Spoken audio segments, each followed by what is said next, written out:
जय हिंद स्टूडेंट्स, कैसे हैं आप सभी लोग। मेरी आवाज अगर आपको सुनाई दे रही है, स्क्रीन अगर प्रॉपरली दिखाई दे रही है तो प्लीज बताइएगा, कंफर्म कीजिएगा, फिर सेशन को स्टार्ट करेंगे।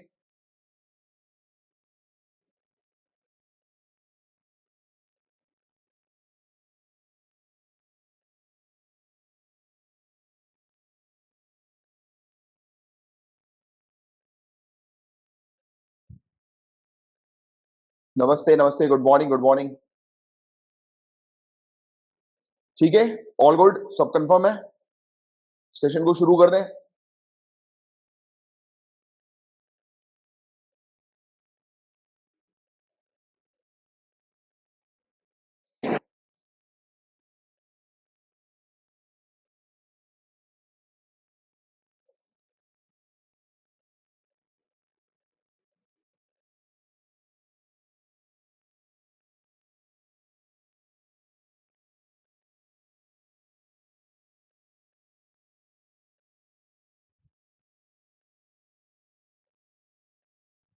एक मिनट रुकिएगा।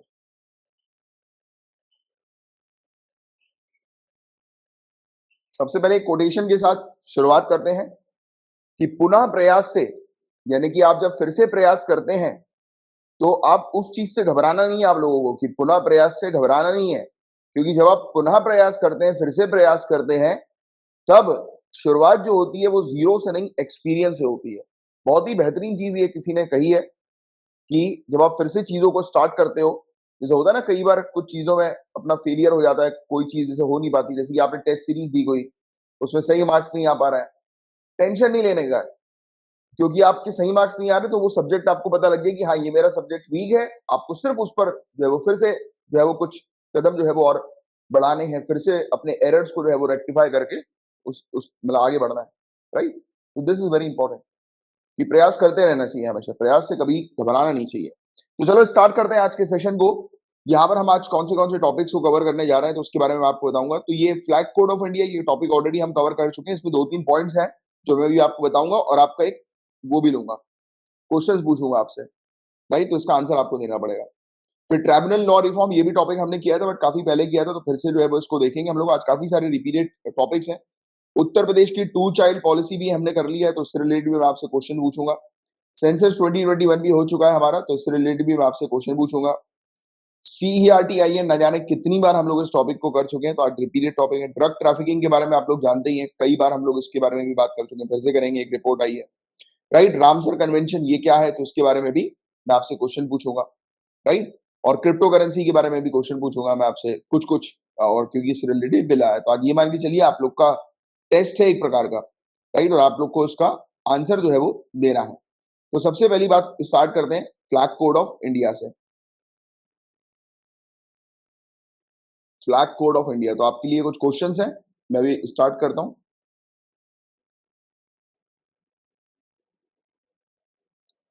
सबसे पहले आप बताइए कि हमने अपने नेशनल फ्लैग को कब अडॉप्ट किया। डेट, पूरी डेट बताओ, डेट आपको पता होनी चाहिए। 22 जुलाई 1947, वेरी गुड। 22 जुलाई 1947, बिल्कुल करेक्ट आंसर आपने दिया। अब आप बताइए कि ये ऑफिशियल नेशनल फ्लैग कब बना ये ऑफिशियल नेशनल फ्लैग, कौन सी डेट को बना। एडॉप्ट तो हमने कर लिया, बट ऑफिशियल कब बना ये। अगर आपसे पूछ लिया जाए कि ये हमारा जो नेशनल फ्लैग है वो ऑफिशियल कब बना, क्या आंसर होगा।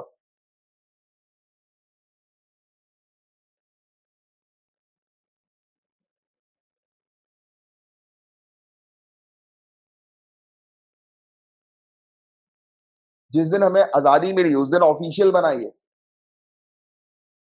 इंडिया की इंडिपेंडेंस पे,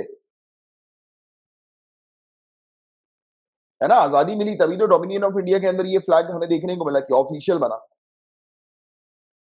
ठीक है, तो ये वाली चीज आप थोड़ी सी ध्यान में रखिएगा। अच्छा, मुझे ये बताओ कि डिजाइन किसने किया, डिजाइनर। नेशनल फ्लैग किसका डिजाइन है, पढ़ाए हुए आपको। वेरी गुड, पिंगली Venkaiah.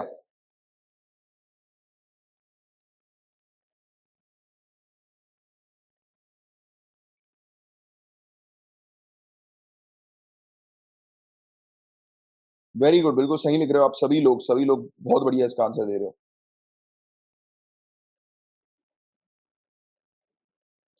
Try colour, try colour को अडॉप्ट जो है वो किस पर्टिकुलर सेशन के दौरान किया गया?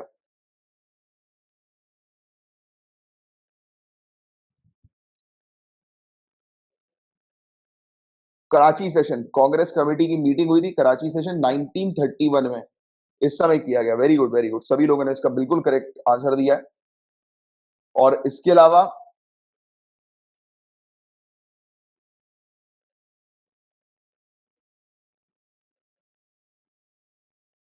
चलो एक क्वेश्चन है कि नेशनल फ्लैग के प्रोटेक्शन के बारे में, कि उसकी रिस्पेक्ट करनी है, तो इन ऑप्शन में से बताइए कि किस किस में ये वाली चीज लिखी हुई है। कि option A fundamental duties, option B, पूरा ऑप्शन पहले सुन लीजिए,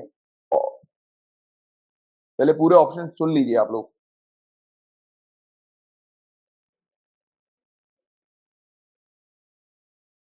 एक मिनट।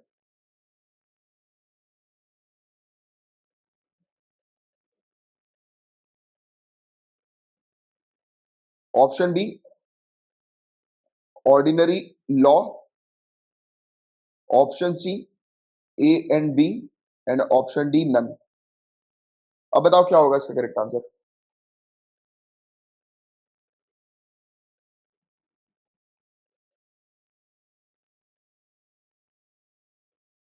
किसी ऑर्डिनरी लॉ में नहीं लिखा हुआ?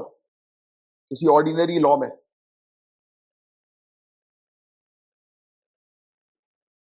कोई ऑर्डिनरी लॉ नहीं हम लोग को देखने को मिलता क्या?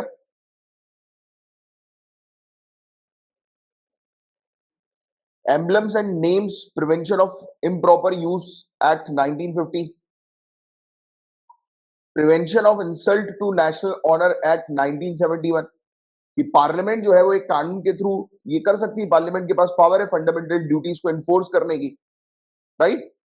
ये पावर हम लोग को देखने को मिलती है और पार्लियामेंट ने इस पावर का उपयोग किया, तो ए एंड बी बोथ। तो ये होना चाहिए आपका a article 51 A and B both, ये दोनों चीज आपकी होनी चाहिए, राइट? तो ये क्लैरिटी रखो, clarity is very important in civil services. Flag code कौन से सन का हम लोग को देखने को मिलता है? फ्लैग कोड कौन से ईयर का ये है कोड? ये पूरी चीज मैं आपको पढ़ा चुका हूं। फ्लैग कोड कौन से ईयर का है जिसको हम लोग फॉलो करते हैं? 2002, बिल्कुल सही जवाब दिया है स्नेहा जी ने, 2002। सही बात है, बिल्कुल सही। और इसके अलावा फ्लैग कोड 2002 में मैंने आपको बताया ये है कि ट्राई कलर से रिलेटेड तीन चीजें हम लोग को देखने को मिलती है, तीन पार्ट्स में डिवाइडेड है। एक तो जनरल डिस्क्रिप्शन फ्लैग का, कि कैसे इसका इस्तेमाल करना है। फिर गवर्नमेंट बॉडीज जो है वो कैसे इसका इस्तेमाल करेंगी, राइट? गवर्नमेंट और या फिर गवर्नमेंट बॉडीज, मतलब रूल्स लिखे हुए हैं कि कैसे डिस्प्ले करने के रूल्स हैं। और प्राइवेट और पब्लिक बॉडी के डिस्प्ले करने के रूल्स हम लोग को देखने को मिलते हैं, या फिर एजुकेशनल इंस्टीट्यूशन के डिस्प्ले करने के रूल्स। तो ये 2002 में ये कुछ बातें जो है वो मेंशन हम लोग को देखने को मिलती है। अब कुछ फैक्ट की अगर हम लोग बात करें तो आपने अगर लक्ष्मीकांत पॉलिटी के अंदर पढ़ा होगा, ये कुछ फैक्ट्स के बारे में बेसिक सी चीज कुछ बताई हुई है मतलब एक चैप्टर में, कि इसका रेशियो कितना होना चाहिए, बताइए जरा। ये वाली चीज मैंने आपको पढ़ाई नहीं थी, बट एक अब एडिशनल कुछ चीजें आ रही हैं, इंपॉर्टेंट फैक्ट्स। रेशियो बताओ कि रेशियो जो है वो क्या होना चाहिए नेशनल फ्लैग का?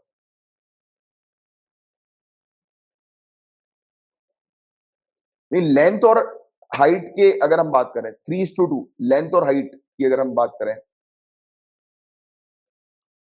3:2 इस रेशियो में होना चाहिए, याद रखिएगा ये वाले रेशियो में होना चाहिए। और हमेशा ये चीज ध्यान में रखिएगा, सिला हुआ होना चाहिए, राइट? कॉटन का होना चाहिए, या सिल्क का होना चाहिए, या खादी का होना चाहिए, राइट? तो ये वाली चीज होनी चाहिए इसको। और हाथ से बना, हैंड स्पन होना चाहिए, हाथ से बुना हुआ।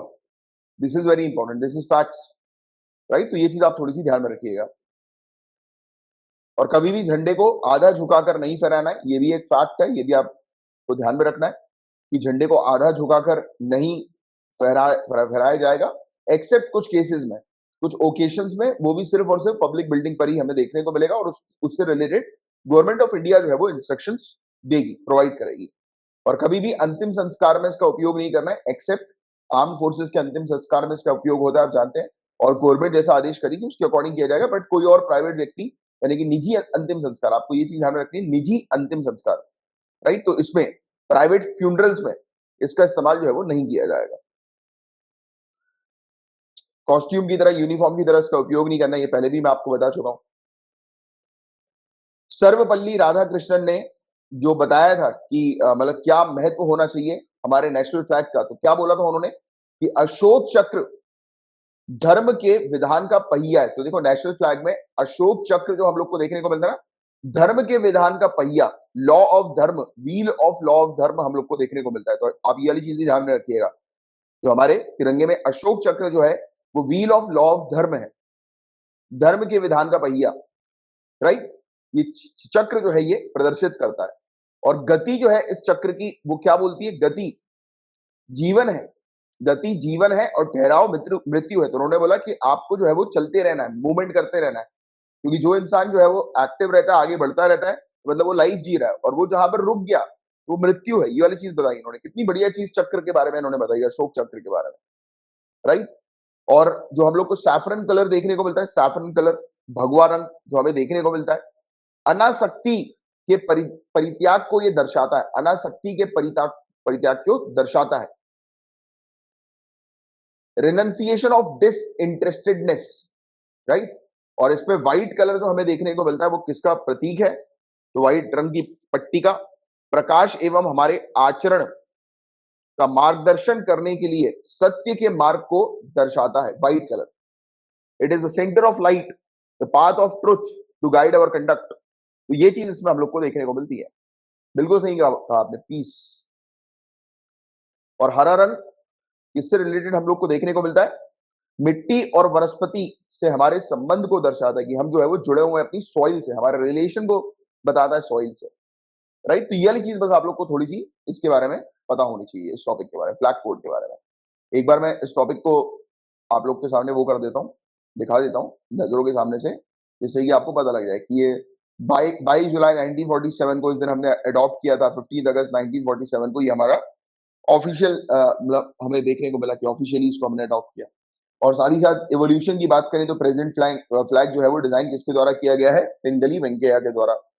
और 1931 के कराची सेशन के दौरान कांग्रेस कमेटी की मीटिंग हुई थी, जिस समय ट्राई कलर को अडॉप्ट किया गया था, राइट। और आर्टिकल 51A, फिर उसके अलावा और भी कुछ कानून हम लोग को देखने को मिलते हैं जो कि हमारे नेशनल फ्लैग से एसोसिएटेड हम लोग को देखने को मिलता है।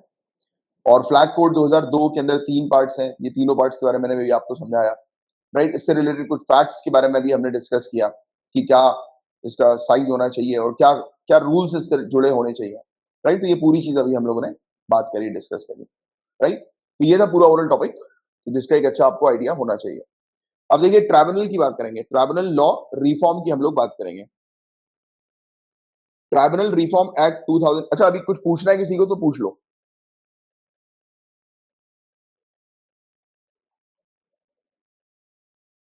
किसी को पूछना है क्या कुछ? चलो आगे बढ़ रहे हैं, ठीक है। ट्राइब्यूनल रिफॉर्म्स एक्ट 2001 की हम लोग बात करेंगे। रिफॉर्म एक्ट ये दोनों हाउसेस में पास कर दिया गया है। इस कानून ने विधि निर्माण करने की शक्तियों और सीमाओं के संदर्भ में विधायिका यानी कि लेजिस्लेचर और न्यायपालिका यानी कि जुडिशरी, इनके बीच एक नया गतिरोध शुरू कर दिया। आपको शायद याद आ रहा होगा, इसके बारे में पहले हम लोग कवर कर चुके हैं इसी सेम इशू के बारे में कि ये जो ट्राइब्यूनल रिफॉर्म है, आपको याद आ रहा है कि कुछ हमने डिस्कस किया था कि काफी सारे जो ट्राइब्यूनल्स हैं उनको अबॉलिश किया जा रहा है, और उनको अबॉलिश करके एग्जिस्टिंग ट्राइब्यूनल्स में जो है वो शामिल किया जा रहा है, या फिर उनकी पावर जो है उन ट्राइब्यूनल्स की, या फिर उनका ज्यूरिसडिक्शन, क्षेत्र अधिकार जो है वो कोर्ट को जो है वो, जैसे हाई कोर्ट हुआ या डिस्ट्रिक्ट कोर्ट हुआ रिस्पेक्टिव, वो डिसाइड करेगी वहां की स्टेट और गवर्नमेंट साथ में मिलकर, यानी कि पार्लियामेंट, तो उनको जो है वो ट्रांसफर किया जा रहा है। याद आ रहा है आपको? इसके बारे में हम लोगों ने डिटेल में डिस्कस किया था पूरा का पूरा। तो इसके अंदर यही कंट्रोवर्शियल प्रोविजन एक हमें देखने को मिला था, ये एज से रिलेटेड, तो वो भी अभी भी बरकरार है, उसमें कोई चेंज एज सच नहीं किया गया है कि इस ट्राइब्यूनल के मेंबर होने के लिए मतलब जो कितने मतलब वो है, मतलब कि एडवोकेट्स जो होने चाहिए ना, तो उनकी मिनिमम एज रिक्वायरमेंट कितनी होनी चाहिए। तो उन्होंने 50 साल लिखा कि मिनिमम एज क्राइटेरिया जो है वो 50 ईयर्स का, एलिजिबिलिटी 50 ईयर्स का कर दिया गया, और टेन्योर इनका 4 ईयर्स का कर दिया गया, राइट। और कोर्ट ने इसी चीज को, इसी कैप को आर्बिट्ररी जो है वो पाया कि ये ठीक नहीं है, इवन ये आर्टिकल 14 की अगर हम लोग बात करें तो उसके विरुद्ध भी हम लोग को देखने को मिलता है, राइट। और गवर्नमेंट ऑफ इंडिया ने आर्ग्यू किया कि ये फोकस कर रही है स्पेशलाइज्ड टैलेंट पूल के ऊपर, पूल ऑफ एडवोकेट्स के ऊपर, और उससे ये पिकअप करेंगे, मतलब एक्सपीरियंस एडवोकेट होना चाहिए। बहुत सारे एडवोकेट्स ऐसे एक्सपीरियंस मिले हैं, तो उनके एक्सपीरियंस के आधार पर चेक करेंगी इंडिविजुअली और फिर उनको अपॉइंट किया जाएगा। तो ऐसा केंद्र का कहना है, बट ऑनरेबल सुप्रीम कोर्ट ने इस चीज को जो है वो नकारा, बोला कि ये तो इस प्रकार का कैप जो होगा वो ठीक नहीं है, राइट। जैसे कि ये संविधान के आर्टिकल 14, आर्टिकल 21, आर्टिकल 50 इसके दायरे से बाहर जो है वो बताया जा रहा है। इसके काफी सारे हम लोग को सेक्शंस देखने को मिल रहा है।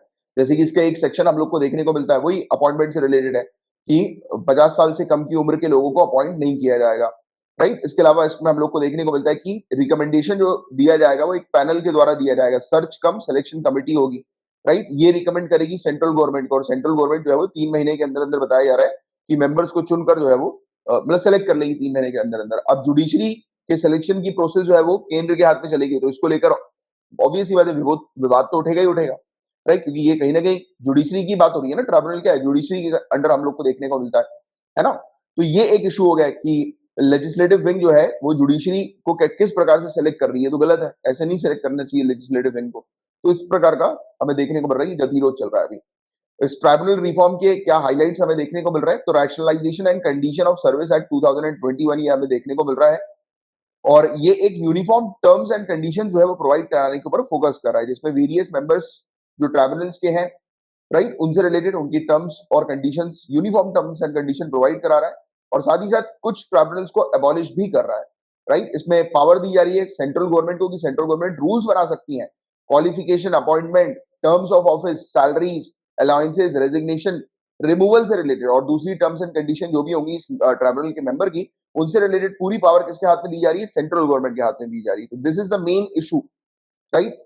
ये चीज हमें देखने को मिल रही है। और चेयरपर्सन और मेंबर्स होंगे इस ट्राइब्यूनल के, उनको कौन अपॉइंट करेगा, सेंट्रल गवर्नमेंट अपॉइंट करेगी, किसके रिकमेंडेशन के आधार पर, जैसा मैंने भी आपको बताया, एक सर्च कम सिलेक्शन कमेटी होगी, राइट। और कंपोजिशन इस कमेटी का क्या होगा, तो सबसे पहली बात तो उन्होंने ये बताया कि इसके जो हेड होंगे वो या तो चीफ जस्टिस ऑफ इंडिया होंगे, या फिर उनके द्वारा नॉमिनेट किए गए ऑनरेबल सुप्रीम कोर्ट के जज होंगे। और स्टेट का ट्राइब्यूनल जो होगा वो सेपरेट, वो हम लोग को देखने को मिलेगा, और उसकी सेपरेट कमिटी भी बनाई जाएगी सेलेक्ट करने की ट्राइब्यूनल्स के मेंबर को। तो ये वाली बात इन्होंने बताई है। और यूनियन गवर्नमेंट जो है, यूनियन गवर्नमेंट ये डिसाइड करेगी, जैसे ही सर्च कम सिलेक्शन कमेटी जैसे ही अपने रिकमेंडेशन देगी, तो यूनियन गवर्नमेंट 3 महीने के अंदर अंदर डिसाइड करेगी कि किसको सेलेक्ट करके ट्राइब्यूनल का मेंबर जो है वो बनाना है। इसमें ट्राइब्यूनल के चेयरपर्सन का टेन्योर जो होगा वो 4 सालों का होगा, 70 साल की उनकी मैक्सिमम एज हमें देखने को मिलेगी।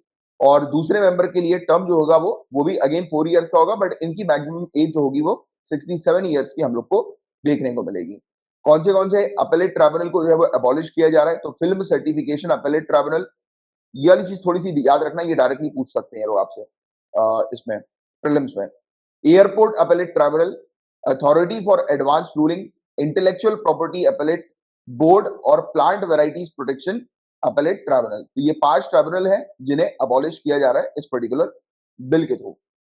और कोर्ट ने क्या चीज कही है, तो Madras bar association versus union of India ने, कोर्ट ने इसके कुछ प्रोविजन को मतलब कहा था कि स्ट्रक डाउन कर दिया था, जैसे कि मिनिमम एज का क्राइटेरिया, राइट, चेयरमैन के अपॉइंटमेंट के लिए नहीं होना चाहिए एज सच, राइट, या फिर ट्राइब्यूनल के मेंबर के लिए नहीं होना चाहिए 50 इयर्स का मिनिमम एज का, जो कि अगेन कंटिन्यू किया ही जा रहा है। यही चीज हम लोग को इसके अंदर देखने को मिल रही है। इवन कोर्ट ने ये भी हाईलाइट किया था, इसके काफी सारे मतलब इसकी कंडीशंस हैं, इसके प्रोविजंस हैं, जो कि सीधे सीधे आर्टिकल 14 को वॉलेट करते हैं। और आर्टिकल 14 और आर्टिकल 19 आपको पता होगा कि ये किसके अंडर आता है, बेसिक स्ट्रक्चर हमें देखने को मिलता है।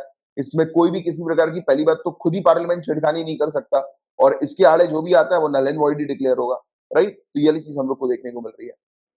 और rule of law, right, even separation of power, independence of judiciary, तो ये सब चीजें कुछ है जिसका उल्लंघन जो है वो किया जा रहा है। तो ये सब चीजें कोर्ट ने हाईलाइट करी, और यही पूरी चीजें इशू इस बिल के साथ यही है कि यही सब चीजें इसके अंदर 50 इयर्स का भी क्लॉज, और ये वाला भी, मतलब search cum selection committee recommend करेगी किसको, गवर्नमेंट ऑफ इंडिया को, लेजिस्लेचर डिसाइड करेगी, right, terms and conditions judiciary के, ट्राइब्यूनल के मेंबर्स के। तो this is the whole issue. तो ये वाली बात तो आपको ऑलरेडी पहले भी पता थी, तो होपफुली आपको पूरी चीज क्लियर होगी। कुछ पूछना है तो पूछ लो,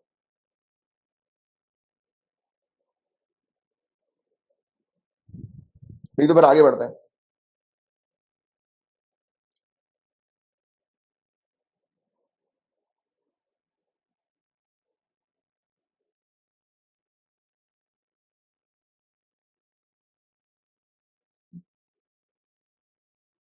चलो रेडी हो जाओ क्वेश्चंस के लिए।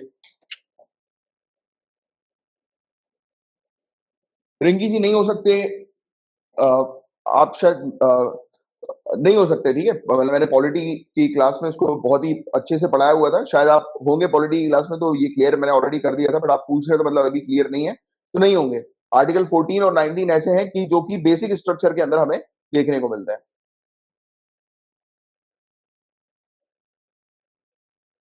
बिल्कुल, स्नेहा जी ने बिल्कुल सही कहा।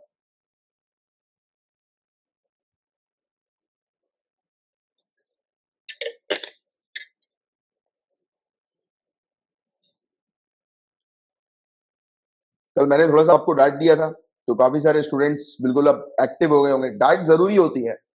कल एक और इंसिडेंस हुआ कि एक स्टूडेंट ने मुझे बोला कि sir, we are grown up, इस प्रकार से आपका डांटना सही नहीं है आपके चैनल के लिए।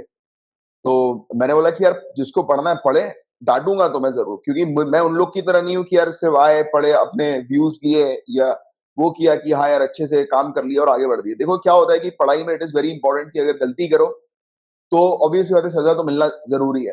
पढ़ाई में और लाइफ में किसी भी चीज में अगर आप खुद भी अपने टारगेट को अचीव नहीं कर रहे हो तो अपने आप को सजा दो। दिस इज वेरी इंपॉर्टेंट, इस प्रिंसिपल पर काम करना बहुत जरूरी है अगर सक्सेस चाहिए तो। वरना तो फिर मैं यहाँ पे आऊं, अच्छी बातें करूं बढ़िया बढ़िया सी और चला जाऊं, तो वो मजा नहीं आएगा। मुझे ये भी चाहिए कि यार आप अगर उसके अकॉर्डिंग अगर पढ़ाई नहीं कर रहे तो एटलीस्ट मैं देखूं, और क्यों पढ़ाई नहीं कर रहे हैं तो उसका मैंने आपको बताया कि आपने रिवीजन नहीं किया, तो एटलीस्ट आपको पता लगा कि हाँ यार रिवीजन की इंपॉर्टेंस क्या होती है, ये आपको खुद देखा, राइट। और रही बात, मैंने उनको भी कहा कि मैंने कहा यार जिसको नहीं पसंद वो जा सकता है, गेट सभी के लिए ओपन है, प्लेटफॉर्म सभी के लिए है, जिसको आना है जिसको नहीं आना है कोई बात नहीं, राइट। जैसे ये वाला वीडियो यूट्यूब में अपलोड होता है। और दूसरी बात, पेड कोर्स जो रहता है जिसका भी, तो उसमें तो मैं यही चाहता हूँ, मैं तो निचोड़ देता हूँ स्टूडेंट को कि मुझे तो चाहिए कि यार आप लोग का सिलेक्शन चाहिए। ऐसा नहीं है कि यार बस सिर्फ आए, मतलब अपने इंटरेस्ट के लिए मैंने बस यहाँ पर पढ़ा दिया, व्यूज वगैरह आएंगे अच्छे खासे, राइट, पेड कोर्स में इनकम होगी और बस अपना काम चलता रहेगा। मेरा काम ऐसा है ही नहीं। मेरा काम मेन है कि अगर आप ज्वाइन कर रहे हो तो सुनने के लिए भी रेडी रहो, गलती करोगे तो।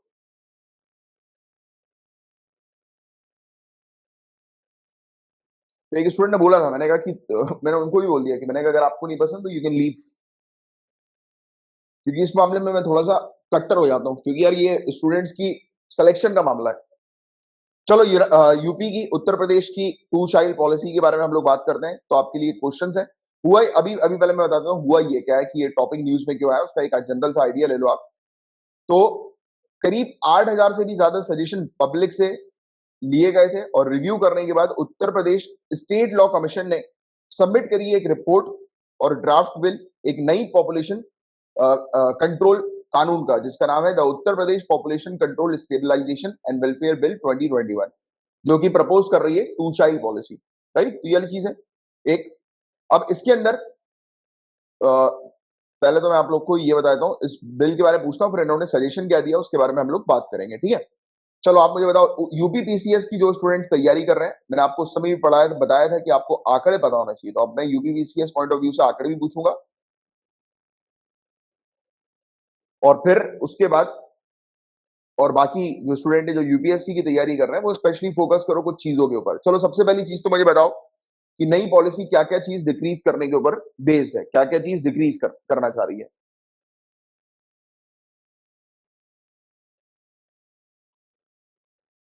Maternal mortality ratio, very good. चलो आपने मैटरनल मोर्टेलिटी रेशियो बोला, और बताओ। प्रीति जी ने मैटरनल मोर्टेलिटी बोला, शालू जी ने फर्टिलिटी रेट बोला, ठीक है। और बताओ। Infant mortality rate, infant mortality rate, very good. और बताइए। चलो ये तो डिक्रीज करने वाली बात हो गई, साथ ही साथ इंक्रीज करने वाली, यानी कि आप फीचर बताओ, सिर्फ उसके बुलेट पॉइंट फीचर भी बताओ। चलो और क्या करना है इन लोगों को, कॉन्ट्रासेप्टिव का यूज करना है, कॉन्ट्रासेप्टिव का यूज, और बताइए।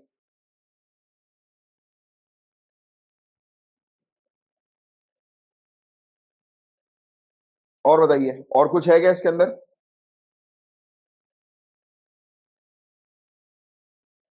हाँ बिल्कुल, नसबंदी की यहाँ पर बात की गई है, बिल्कुल सही कह रहे हैं आप लोग।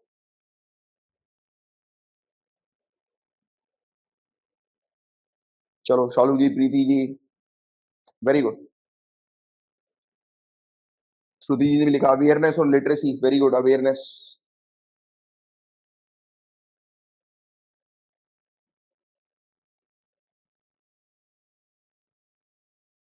इंसेंटिव्स, इंसेंटिव्स, चलो एंड सो ऑन, तो इसके बारे में हम लोग बात करेंगे, ठीक है। टैक्स वेरियस इंसेंटिव्स प्रोवाइड किया जा रहा है, ठीक है। Better management of education, health, nutrition और बहुत सारी चीजें इसके अंदर हमें देखने को मिल रही। चलो यहां तक अपन ने बात कर ली, अभी रुक जाओ। अब एक एक करके मैं चीजों को डिस्कस करता हूं और आपसे कुछ चीजें फिर अगेन पूछूंगा मैं। तो सबसे पहले आते हैं अपन टोटल फर्टिलिटी रेट के बारे में, ठीक है। Total fertility rate, total fertility rate क्या होता है, पहले बात तो ये बता दो आप, टोटल फर्टिलिटी रेट पहली बात तो ये होता क्या है ये बता दो आप। बिल्कुल सही कहा रिंकी जी ने, डिवाइडेड इनटू टू पार्ट्स, 2026 और 2030 ये टारगेट्स हैं। पहले आप बताओ टोटल फर्टिलिटी रेट होता क्या है, और टोटल फर्टिलिटी रेट आइडियल जो है वो कितना होना चाहिए, मतलब सही ठीक कितना होना चाहिए एक कंट्री की ग्रोथ के लिए। 2.1, 2.1 होना चाहिए, बट टोटल फर्टिलिटी रेट की डेफिनेशन क्या है? 2.1 तो आप सभी लोग लिख रहे हैं, इसकी डेफिनेशन बताओ। Time period female birth baby है, अच्छा मतलब वो आप शॉर्ट में बताने की कोशिश करो, ठीक है ठीक है ठीक है। In reproductive age how much a child birth give by women, birth या चाइल्ड पर पॉपुलेशन नहीं, indicates the average number of children expected, हाँ, to be born to a women. ये वाली चीज मैं चाह रहा था, एक वुमेन अपने रिप्रोडक्टिव साइकिल में जो बर्थ कर, हाँ बिल्कुल सही, बिल्कुल सही, बिल्कुल सही बोला आपने, capacity of women to to give birth to children. देखो एक महिला अपने पूरे रिप्रोडक्टिव साइकिल में, राइट, पूरे रिप्रोडक्टिव साइकिल में कितने बच्चों को जन्म देती है, राइट। तो एवरेज के तौर पर ये चीज देखी जाती है, तो औसत के तौर पर सही जो माना जाता है वो 2.1 का माना जाता है, राइट। ग्लोबली इतना तो होना चाहिए, बेटर मतलब आइडियल रेट 2.1 होना चाहिए, बिल्कुल सही बात, ठीक है। तो ये वाली चीज हो गई टोटल फर्टिलिटी रेट की। और फर्टिलिटी रेट जो है उसको क्या करना है, अभी कितना चल रहा है, चलिए बताइए, उत्तर प्रदेश के अंदर फर्टिलिटी रेट अभी कितना चल रहा है। तो ये स्पेशली जो स्टूडेंट यूपीपीसीएस की तैयारी कर रहे हैं उनके लिए क्वेश्चन है, अभी कितना चल रहा है? 2.7। इससे घटाकर इस टारगेट में क्या रखा गया है, कितना करना है इन लोग को? 2.7 से घटाकर कितना करना है? नहीं 1.7 तक तो लेकर आना है, बट इनके दो टारगेट्स हैं। 1.7 तक आपने जो मेंशन किया बिल्कुल सही मेंशन किया, काफी सारे स्टूडेंट्स ने, जो कि 1.7 जो है वो 2030 का है, बट 2026 का भी इनका टारगेट है। 2026 में इनको कितना लेकर आना है? 2.1 अचीव करना है, वेरी गुड। तो ये इनके टारगेट है गाइस, देख लीजिए टारगेट आपको यूपीपीसीएस की तैयारी कर रहे हैं, बहुत इंपॉर्टेंट ये है, तो आपको यूपीपीसीएस वाले स्पेशली ये टारगेट ध्यान में रखें। यूपीएससी के लिए सिर्फ ये जो पॉइंट्स अभी के लिए वो उतने सफिशिएंट है, ठीक है। अब देखो इसके अलावा कॉन्ट्रासेप्टिव पे आ जाओ, तो इनको कॉन्ट्रासेप्टिव को जो है वो बढ़ाना है, इंक्रीज करना है, राइट। और इसमें भी दोनों टारगेट्स हम लोग को देखने को मिल रहे हैं, 2026 और 2030 का टारगेट। 2026 का टारगेट क्या है और 2030 का है, जरा बताओ। मैंने आपको उस समय भी कहा था रट लेना, याद कर लेना, ये बहुत इंपॉर्टेंट है। कॉन्ट्रासेप्टिव रेट को बढ़ाने के लिए इन्हें 45% तक करना है, करेंट 31.7 है, तो 31.7 से इनको आगे बढ़ाकर कितना करना है? 45% 2026 तक, और फिर 52% तक लेकर जाना है 2030 तक, ठीक है। तो ये आंकड़े आपको थोड़ा सा पता होना चाहिए। आंकड़े में यूपीएससी के लिए कभी नहीं बोलता हूं, बट स्टेट सिविल सर्विसेज आंकड़े बहुत ज्यादा पूछ लेती है। इसमें ये कॉन्ट्रासेप्टिव के अंदर इन्होंने ये भी फोकस किया कि महिलाओं का ही नहीं करवाना है, सिर्फ मेल कॉन्ट्रासेप्शन को भी इंक्रीज करना है, मेल कॉन्ट्रासेप्शन को, राइट। तो ये इसमें भी इन्होंने बोला कि 10.8% से 15.1% ले आएंगे, ये अभी 10.8% चल रहा है, तो इससे बढ़ाकर ये 15 पॉइंट कितना लेके आ जाएंगे, 15.1% लेकर आ जाएंगे। कब तक? 2026 तक। फिर 2030 तक का इनका टारगेट है कि इसको और बढ़ाकर 16.4% मेल कॉन्ट्रासेप्शन को लेकर आना है, मेल कॉन्ट्रासेप्शन, राइट। और मैटरनल मोर्टेलिटी रेट क्या होती है बताइए जरा मुझे, मैटरनल मोर्टेलिटी रेट क्या होती है? मैटरनल मोर्टेलिटी रेट इसकी डेफिनेशन बताइए, वेरी इंपॉर्टेंट।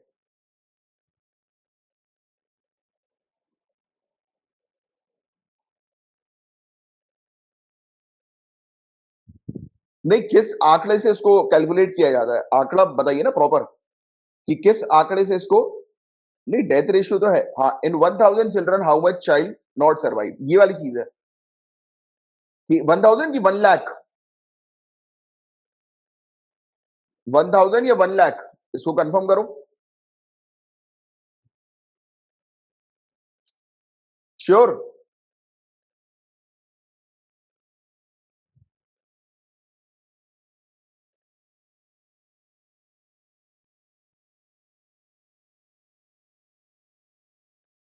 रुक जाओ, इसको कंफर्म कर लेते हैं।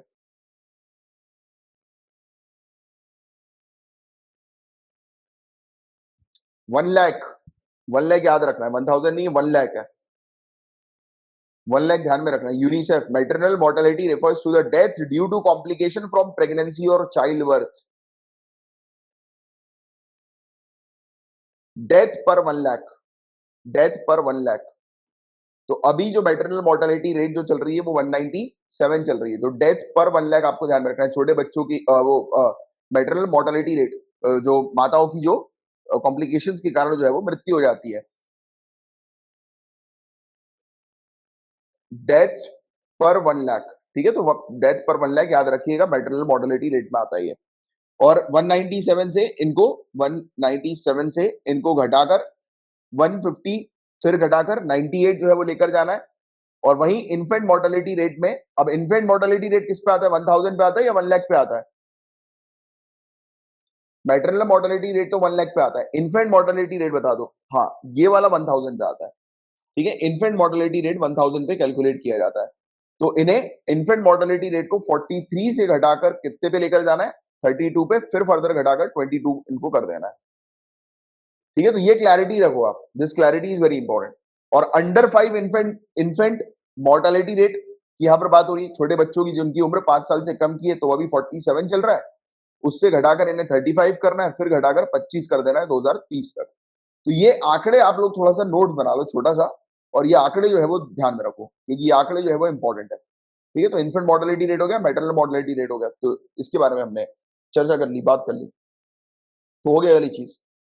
फोकस एरिया ये है कि कॉन्ट्रासेप्टिव सेप्टिव की एक्सेसिबिलिटी बढ़ाना, कि ज्यादा मिल सके कॉन्ट्रासेप्टिव लोगों को, राइट। एक प्रॉपर सिस्टम प्रोवाइड कराना। तो इसमें आप सेफ एबॉर्शन वाला पॉइंट भी लिख लो, सेफ एबॉर्शन के लिए एक सिस्टम लेकर आना, सिस्टम प्रोवाइड कराना, ठीक है, सिस्टम प्रोवाइड कराना।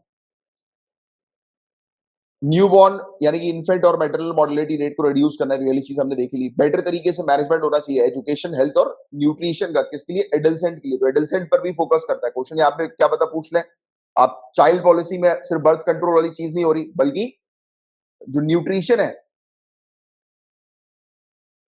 और हेल्थ और एजुकेशन, किसका, एडल्सेंट का। एडल्सेंट जिन लोग की उम्र 11 साल से 19 साल की हम लोग को देखने को मिलती है, तो इनके लिए बताया जा रहा है कि ये सब फैसिलिटी भी यहाँ पर रखी गई। तो ये वाला पॉइंट भी बहुत इंपॉर्टेंट है। क्या पता एक स्टेटमेंट में आ जाए कि सिर्फ बर्थ, मतलब इनमें से बताइए कि किस किस पर फोकस करती है वन चाइल्ड पॉलिसी। तो आप ये तीन चीज भी थोड़ा सा ध्यान में रखिएगा, साथ ही साथ इसके रिलेशन में 1119 एडल्सेंट के रिलेशन में। इंसेंटिव किस में मिलेगा, तो इसमें इंसेंटिव का क्लॉज हम लोग को देखने को मिलता है। सिर्फ ये बुलेट पॉइंट्स आपके लिए इंपॉर्टेंट है,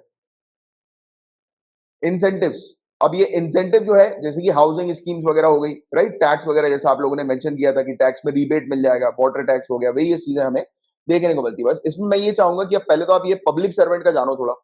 पब्लिक सर्वेंट, पब्लिक सर्वेंट जो होते हैं, गवर्नमेंट एम्प्लॉय जो होते हैं, उनको किस प्रकार से मिलेगा, तो उनको ये बताया जा रहा है कि दो एडिशनल इंक्रीमेंट मिलेंगे उनको। एक तो मैटरनिटी मैटरनिटी या फिर पैटर्निटी लीव, बिल्कुल प्रमोशन, राइट, इंक्रीमेंट्स वगैरह इनको मिल जाएगा, राइट।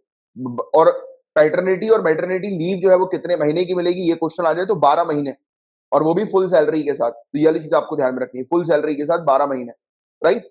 इसके अंदर नेशनल पेंशन स्कीम के तहत हमें देखने को मिलता है कि जो ये होता है ना प्रोविडेंट फंड जो होता है, तो उसमें एम्प्लॉयर्स का प्रोविडेंट फंड में 3% का कंट्रीब्यूशन हम लोग को देखने को मिलेगा, 3% बढ़ा दिया जाएगा कंट्रीब्यूशन को। तो ये सब चीजें जो है वो मिलेंगी किनको, पब्लिक सर्वेंट्स वगैरह को हमें देखने को मिल रहा है। जो लोग काम करते हैं, गवर्नमेंट एम्प्लॉय जो लोग हम लोग को देखने को मिलता है, राइट। और जो लोग नहीं है उनके लिए टैक्सेस वगैरह, जैसे कि पानी, water tax, home loans, right, तो इन सब में उनको फायदा मिलेगा। जैसे कि होम लोन में सब्सिडी दे दी कुछ, राइट। तो इस प्रकार की चीज है। और देखो, अगर कोई पेरेंट जो है जो कि नसबंदी को अडॉप्ट करते हैं, चुनते हैं, राइट, और उनके बच्चे के होने के बाद यानी कि उसके बाद यानी कि एक चाइल्ड के बाद जो है वो अपनी नसबंदी का विकल्प जो है वो चुनते हैं, तो उनको फ्री मेडिकल फैसिलिटीज मिलेगी 20 साल की, उनके बच्चे की 20 साल तक की एज तक। ठीक है, तो ये वाली चीज आपको थोड़ी सी ध्यान में रखनी है। इसके लिए उत्तर प्रदेश गवर्नमेंट एक फंड भी सेटअप कर रही है। फंड, उसका क्या नाम हम लोग को देखने को मिलेगा? ऑब्वियसली बात है, state population fund. State population fund, ये भी एक अलग से फंड लेकर आ रही है। इसके मतलब जितने भी यानी कि वन चाइल्ड पॉलिसी को या सॉरी टू चाइल्ड पॉलिसी को अडॉप्ट करने के लिए पूरे जितने भी उपाय जो है वो लिए जाएंगे उत्तर प्रदेश के द्वारा, ये पूरे के पूरे इस फंड से जो है वो निकाल कर लिए जाएंगे। अवेयरनेस क्रिएशन तो है ही है कि पॉपुलेशन, और अवेयरनेस क्रिएशन के लिए इन्होंने एक और चीज करी है। क्या करी है कि सेकेंडरी स्कूल में ये कंपलसरी करेंगे, पॉपुलेशन कंट्रोल का एक सब्जेक्ट होना चाहिए, एक टॉपिक होना चाहिए। राइट, तो ये वाली चीज है। और सभी मैरिड कपल के लिए अप्लाई होगा। और मैरिड कपल कौन होगा? जिसकी उम्र 21 साल की है मेल के केस में, और कम से कम 18 साल की उम्र फीमेल के केस में। अब देखो, ये बोल तो रहे हैं पॉलिसी वॉलंटरी है, बात को मेरी समझना, आप इस एनालिसिस को समझना। इन्होंने बोला है कि ये पॉलिसी वॉलंटरी है, जैसे कि आप लोगों ने कुछ स्टूडेंट से मेंशन भी किया था पहले स्टार्टिंग में। बट आपको क्या लगता है कि ये पूरी तरह से वॉलंटरी? आपका क्या ओपिनियन है? वॉलंटरी शब्द सुन के और पूरी स्कीम को अभी मैंने आपको बताया, उसको सुन के आपको लगता है क्या कि वाकई में रियलिटी में ये वॉलंटरी है?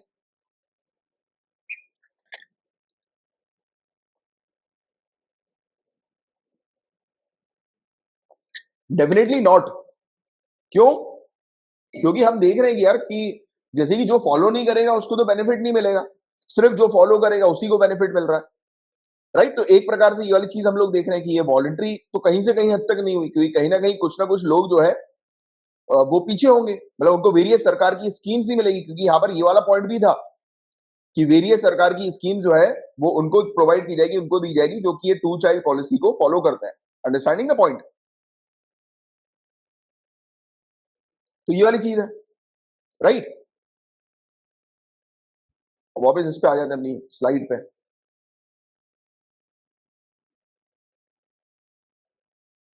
ठीक है, तो एक अभी हमें देखने को मिला एक रिपोर्ट जो है Uttar Pradesh state law commission ने सबमिट करी, एक रिपोर्ट ड्राफ्ट बिल के ऊपर। तो इन्होंने क्या क्या सजेशन दिए वो भी आप समझ लो। राइट, इन्होंने बोला कि स्पेशल फैसिलिटीज प्रोवाइड की जाए सभी फैमिलीज को irrespective of BPL category. Right, जिसने वन चाइल्ड पॉलिसी को जो है वो अडॉप्ट किया है, वॉलंटरी स्टेरलाइजेशन नसबंदी जो है वो करवाई है, राइट, खुद से।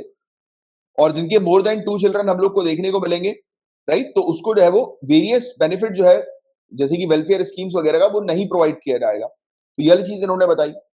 और ये दो चीज अभी रिकमेंड करी है जिसके बारे में आपको आइडिया होना चाहिए। और वर्ल्ड पॉपुलेशन डे जो है वो कब ऑब्जर्व किया जाता है? तो 11 जुलाई को। ये वाला पॉइंट आप ध्यान में रखना है। इसी समय अनाउंस किया गया था जब हमने इसके बारे में डिस्कस किया था, इस पॉलिसी के बारे में। और ये पूरी चीज अभी मैंने आपसे क्वेश्चन आंसर के क्वेश्चन के फॉर्मेट में और शॉर्ट नोट्स यानी कि एक एक वर्ड के थ्रू मैंने आपको पूरी चीज अभी एक्सप्लेन कर दी है। ये पब्लिक सर्वेंट को क्या क्या बेनिफिट मिलने चाहिए, जो गवर्नमेंट एम्प्लॉय नहीं है उनको क्या बेनिफिट दिया जाएगा। राइट, उत्तर प्रदेश का ये state population fund, awareness create करना। राइट, ये वाली चीज एप्लीकेबिलिटी किन के लिए एप्लीकेबल है। अब क्या उपाय लेने की, मतलब इस चीज को लाने की क्यों आवश्यकता है? क्योंकि ओवर पॉपुलेशन क्या करती है? ओवर पॉपुलेशन रिसोर्सेज को एक्सप्लॉइट करती है। राइट, जैसे कि जितनी ज्यादा पॉपुलेशन बढ़ेगी उतना स्ट्रेस जो आएगा वो नेचुरल रिसोर्सेज के ऊपर आएगा। जैसे कि एक खेत है, इस खेत में 5 लोगों के पर्याप्त मतलब खाने के लिए मतलब वो उग जाता है, प्रोडक्शन जो होता है, ईल्ड जो होती है वो 5 लोगों के लिए पर्याप्त होती है। बट वहीं पर आप 10 लोग आ जाएंगे तो ऑब्वियस सी बात है कि सबका पेट भरेगा नहीं फिर। राइट, तो ये अब क्या हो रहा है कि एक्सप्लॉइटेशन ज्यादा हम लोग को देखने को मिल रहा है इस प्रकार से, और सबको मतलब डिस्ट्रीब्यूट नहीं होंगे तो उसमें बहुत सारी प्रॉब्लम आएगी। इसलिए तो आज की डेट में हंगर और वेरियस इश्यूज हम लोग देख रहे हैं। राइट, और इश्यूज और कंसर्न इस बिल से रिलेटेड हम लोग को क्या देखने को मिलते हैं? महिला की हेल्थ जो है वो और भी ज्यादा रिस्क में जो है वो हमें देखने को मिलेगी। क्यों रिस्क में देखने को मिलेगी? कि महिला में और एक्सप्लॉइटेशन होगा। राइट, इसका मतलब इसका पूरा बोझ या भार जो होगा वो महिलाओं के ऊपर आ जाएगा। राइट, कई बार इलीगल हम लोग को आज की डेट में भी कई बार देखने को मिलता है इलीगल अबॉर्शन वगैरह और ये सब चीजें, तो वो भी और ज्यादा बढ़ जाएगी। राइट, तो ये सब चीजें, इवन कॉन्ट्रासेप्शन का बर्डन भी सिर्फ महिलाओं के ऊपर हम लोग को देखने को मिलेगा, अनसेफ अबॉर्शन वगैरह होगा। तो ये सब चीजें हमें देखने को मिलेंगी। राइट, तो ये है पूरा ओवरऑल टॉपिक जिसकी आपको एक जानकारी होनी चाहिए। इसमें कुछ पूछना है तो पूछ लीजिए, वैसे तो ये repeated topic, I don't think कोई डाउट हुआ होगा।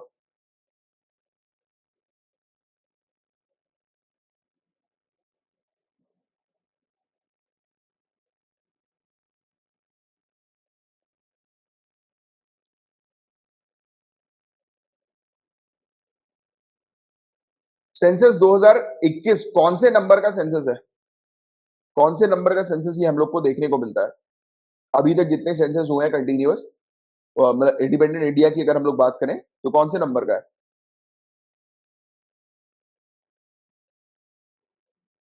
श्योर 18 नंबर का है? सभी लोग 18 लिख रहे हैं यार।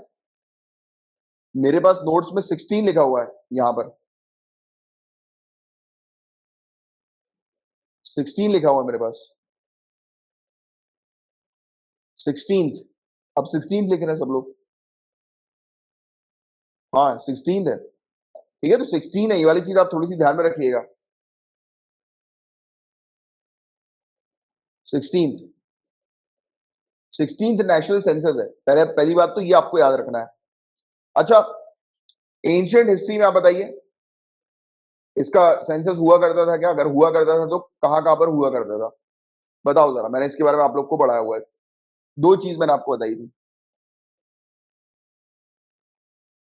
Rigveda, very good very good, बिल्कुल सही आप लोगों ने लिखा।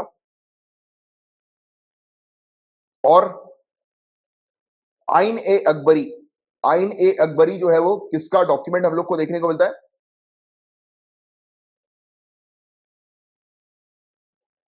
किसका डॉक्यूमेंट हम लोग को देखने को मिलता है? अकबर, अकबर का एडमिनिस्ट्रेटिव रिपोर्ट है, राइट, जिसके अंदर कॉम्प्रिहेंसिव तौर पर पूरी चीजें जो है वो लिखी हुई है, मेंशन की गई है। तो ये वाली चीज जो उसके बारे में मैंने पहले भी बात करी थी, तो ये मेंस पॉइंट ऑफ व्यू से भी आपको पता होना चाहिए, प्रीलिम्स के लिए भी पता होना चाहिए। अब पहला सेंसस कब कंडक्ट किया गया था? फर्स्ट सेंसस बताइए जल्दी। बढ़िया लग रहा है कि आप सभी लोग बहुत अच्छे से रिस्पॉन्ड कर रहे हैं, और रिस्पॉन्ड करना बहुत जरूरी है इस एग्जाम में, माइंड को अपना खुला रखने के लिए। यस, अर्थशास्त्र, अर्थशास्त्र भी आप मेंशन करो, बिल्कुल सही बोला आपने।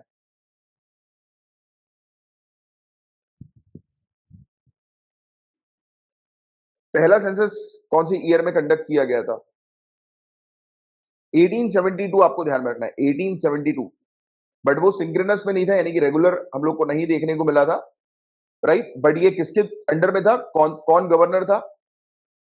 Governor general Lord Mayo, very good. आज इतनी खुशी हो रही है, आज काफी लोग जो है वो पार्टिसिपेट कर रहे हैं। पहले इतने लोग पार्टिसिपेट नहीं करते थे, आपको पार्टिसिपेट करना बहुत जरूरी है। चलो कम से कम कल कुछ बोला तो उसका फायदा आपको मिला, बहुत बढ़िया। पार्टिसिपेट आप खुद अपने लिए करो, किसी और के लिए मत करो, अपने लिए करो। भले ही गलत लिखो तो आपको करेक्ट हो जाएगा, और आप जब गलत लिखकर उस चीज को जब करेक्ट करते हैं ना, आप देखना कभी भी, इसलिए बोलते हैं कि टेस्ट सीरीज वगैरह क्यों कंडक्ट करनी चाहिए एग्जाम से पहले, क्योंकि जब आप खुद गलती करोगे और वो जब करेक्ट होगी तो वो गलती आपको याद रहेगी लॉन्ग टर्म तक, और ज्यादा लॉन्ग टर्म तक, राइट। तो ये चीज हम लोग को देखने को मिलती है। अब इसके अलावा पहला सेंसस जो है वो सिंक्रोनस की अगर हम लोग बात करें कि कब से शुरू हुआ इंडिया के अंदर, तो 1881, तो ये चीज आप लोग जानती हैं, राइट, 1881 से, वेरी गुड। और इस समय मतलब न्यूली स्टैब्लिश किया गया ऑफिस को रजिस्ट्रार जनरल और सेंसस कमिश्नर के ऑफिस को स्टैब्लिश किया गया। हर 10 साल में होता है, ये वाली बात तो बताने की आवश्यकता नहीं है, आप सभी लोग जो है वो जानते हैं इसके बारे में। अच्छा, 1948 में, 1948 इस समय हम लोग को देखने को मिलता है कि सेंसस एक्ट, सेंसस एक्ट, जनगणना अधिनियम, ये हमें देखने को मिला कि ये परमानेंट स्कीम के तौर पर बन गई थी, जिसमें पॉपुलेशन कंट्रोल करना है, और सेंसस ऑफिसर्स को ड्यूटीज और रिस्पॉन्सिबिलिटी जो है वो उस कानून के तहत सौंप दी गई थी। तो ये सेंसस एक्ट आप थोड़ा सा ध्यान में रखिए, कब का है? 1948 का है। अच्छा, क्या जो सेंसस के तहत इंडिविजुअल्स का डेटा जो कलेक्ट होता है, क्या वो पब्लिश किया जाता है? इंडिविजुअल का डेटा जो कलेक्ट होता है, क्या वो पब्लिश किया जा सकता है? क्यों नहीं पब्लिश होती? सेंसस पब्लिश नहीं होती है, सेंसस पब्लिश नहीं होती है।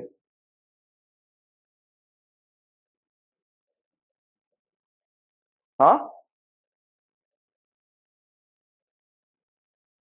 आप लोग सही थे, मैंने जानबूझकर ये वाली चीज फेंकी आपके सामने। कभी भी अपने स्टेटमेंट पर एक बार टिका तो किया करो जब तक आंसर ना आए। मैंने इंडिविजुअल का डेटा पहले ही लिख दिया, इंडिविजुअल का डेटा कलेक्ट तो किया जाता है बट पब्लिश नहीं किया जाता, ठीक है। अपने उसमें वो रखो आप कि हाँ अच्छा ये बोला, नहीं नहीं सर ये ऐसे ही होगा, एक बार फिक्स तो हो जाओ जब तक मैं आंसर ना दूं,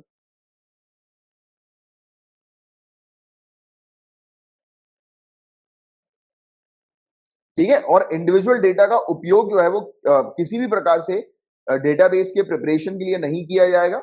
और इसके अंदर नेशनल रजिस्टर ऑफ सिटीजन हम लोग को देखने को मिलते हैं जैसे, बट इसका एग्रीगेटेड सेंसस डेटा जो होता है वो एडमिनिस्ट्रेटिव लेवल पर किया जाता है और वो रिलीज भी किया जाता है एग्रीगेटेड, राइट। तो ये चीज हम लोग को देखने को मिलती है, एग्रीगेटेड तौर पर डेटा जो है वो निकाला जाता है, बट इंडिविजुअल का डेटा जो है वो नहीं वो किया जाएगा, पब्लिश किया जाएगा, राइट। तो ये वाली चीज आप लोग को थोड़ी सी ध्यान में रखनी है।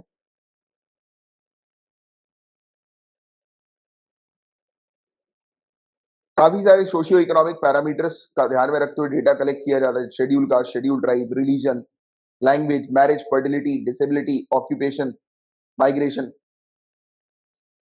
अच्छा, अभी जो सेंसस आएगा तो आपको ये पता ही होगा कि ये पहला डिजिटल सेंसस हम लोग को देखने को मिलेगा, पहला डिजिटल सेंसस, है ना। अच्छा, सेंसस कौन सी मिनिस्ट्री कंडक्ट करती है, कौन सी मिनिस्ट्री रिस्पॉन्सिबल है सेंसस को कंडक्ट करने के लिए?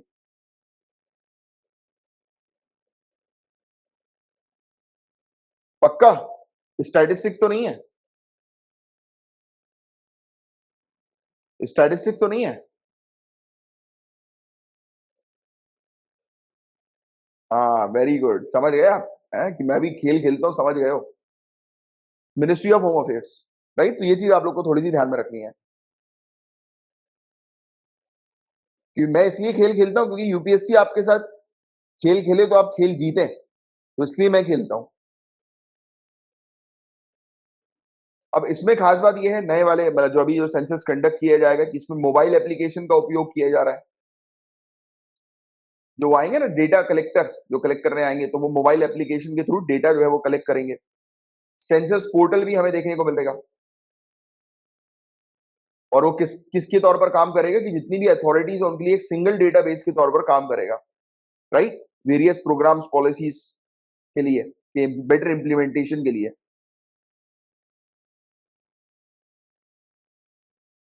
ठीक है, तो ये कुछ इसकी खास बात हम लोग को देखने को मिल रही है कि पहली बार जो है वो डिजिटल डेटा कलेक्ट किया जा रहा है, राइट।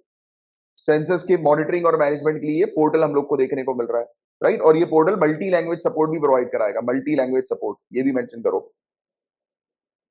तो ये सब चीजें वैसे ही मैं पहले आपको बता ही चुका हूं, सपोर्ट प्रोवाइड कराएगा। अच्छा, क्या लेटेस्ट सेंसस के अंदर किसी प्रकार से कास्ट डेटा को कलेक्ट किया जा रहा है क्या?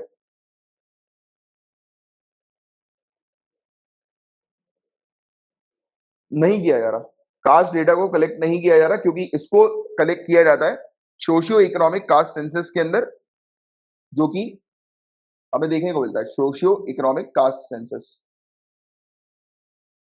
ठीक है, इसके बारे में हमने पहले भी कई बार डिस्कस कर चुके हैं, अभी अभी रिसेंट पास में भी इसके बारे में हमने डिस्कस किया है। अच्छा, इसके अंदर एक खास बात यह है कि ट्रांसजेंडर, ट्रांसजेंडर भी रखा गया, पहले सिर्फ मेल और फीमेल हुआ करता था, अब आपको ट्रांसजेंडर भी कॉलम जो है वो देखने को मिलेगा जेंडर में। ये वाला पॉइंट भी आप थोड़ा सा ध्यान में रखिएगा। तो ट्रांसजेंडर के लिए एक ये वाला किया है। तो अगर आपसे पूछ लिया जाए कि इसके अंदर क्या खास बात है नए सेंसस के अंदर, तो ये 3 4 5 पॉइंट बस आपको ध्यान में रखना है। चलो आप एक एक करके मुझे बताओ कि सेंसस की इंपॉर्टेंस क्या होती है, वाई इट इज इंपॉर्टेंट, क्यों इंपॉर्टेंट है सेंसस, बताओ, चलो एक एक करके बताओ। बिल्कुल, चारू जी ने बिल्कुल मेंशन किया, वेलफेयर स्कीम्स के लिए इंपॉर्टेंट है। प्रीति जी ने मेंशन किया पॉलिसी मेकिंग, टोटल पॉपुलेशन के लिए शालू जी ने बताया, very good very good very good, सभी लोग। Planning, better implement, better scheme, ठीक है, बहुत बढ़िया बहुत बढ़िया। Management, very good very good. तो देखो, पहली बात तो सेंसस के तौर पर आपको ये पता होना चाहिए कि ये डेटा, डेटा का एक सोर्स हम लोग को देखने को मिलता है, या रिपोजिटरी, ये भी आप मेंशन कर सकते हैं। एक बेटर पूरे इंडिया की एक रिपोजिटरी हम लोग को एक प्रकार की देखने को मिलती है, प्रॉपर डेटा हम लोग को देखने को मिलता है, और जिस डेटा का उपयोग करके हम वेरियस स्कीम्स वगैरह कर सकते हैं, बना सकते हैं, राइट। जैसे हेल्थ सर्वे, एजुकेशन सर्वे, एग्रीकल्चर सर्वे, इसके लिए इस डेटा का उपयोग जो है वो किया जा सकता है, और उस अकॉर्डिंग डिसीजन मेकिंग करके, डिसीजन मेकिंग के थ्रू स्कीम्स वगैरह जो है वो बनाई जा सकती है, बेटर पॉलिसी मेकिंग इसके अंदर हमें देखने को मिलती है, राइट। इवन यही सेंसस का डेटा उपयोग किया जाता है किसके द्वारा? डीलिमिटेशन कमीशन के द्वारा, याद आ रहा है? अच्छा, डीलिमिटेशन कमीशन जो है वो अब कब बनेगी ये भी बता दो। डील 2026 में। और किस कॉन्स्टिट्यूशनल अमेंडमेंट एक्ट के थ्रू ये चीज हुई है 2026 की? 84th, very good.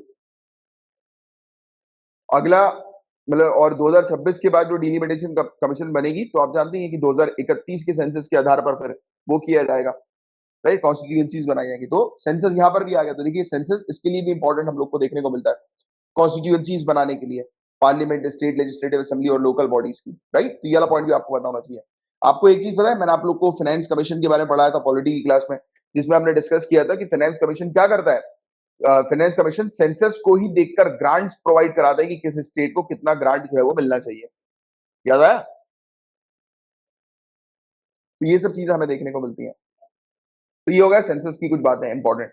अब आप लोग मुझे बताओ कि जरा इसमें प्रॉब्लम्स क्या क्या है, चैलेंजेस क्या क्या हम लोग को देखने को मिलती हैं, प्रॉब्लम्स क्या क्या हम लोग को देखने को मिलते हैं,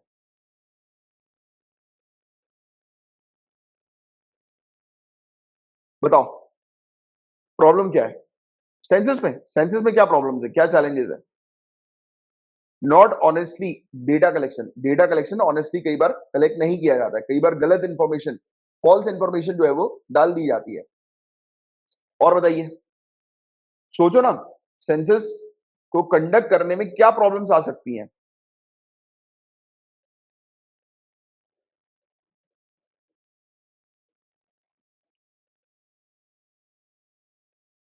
प्रिवेसी पे सही फोकस किया, इंडिविजुअल प्रिवेसी, वेरी गुड।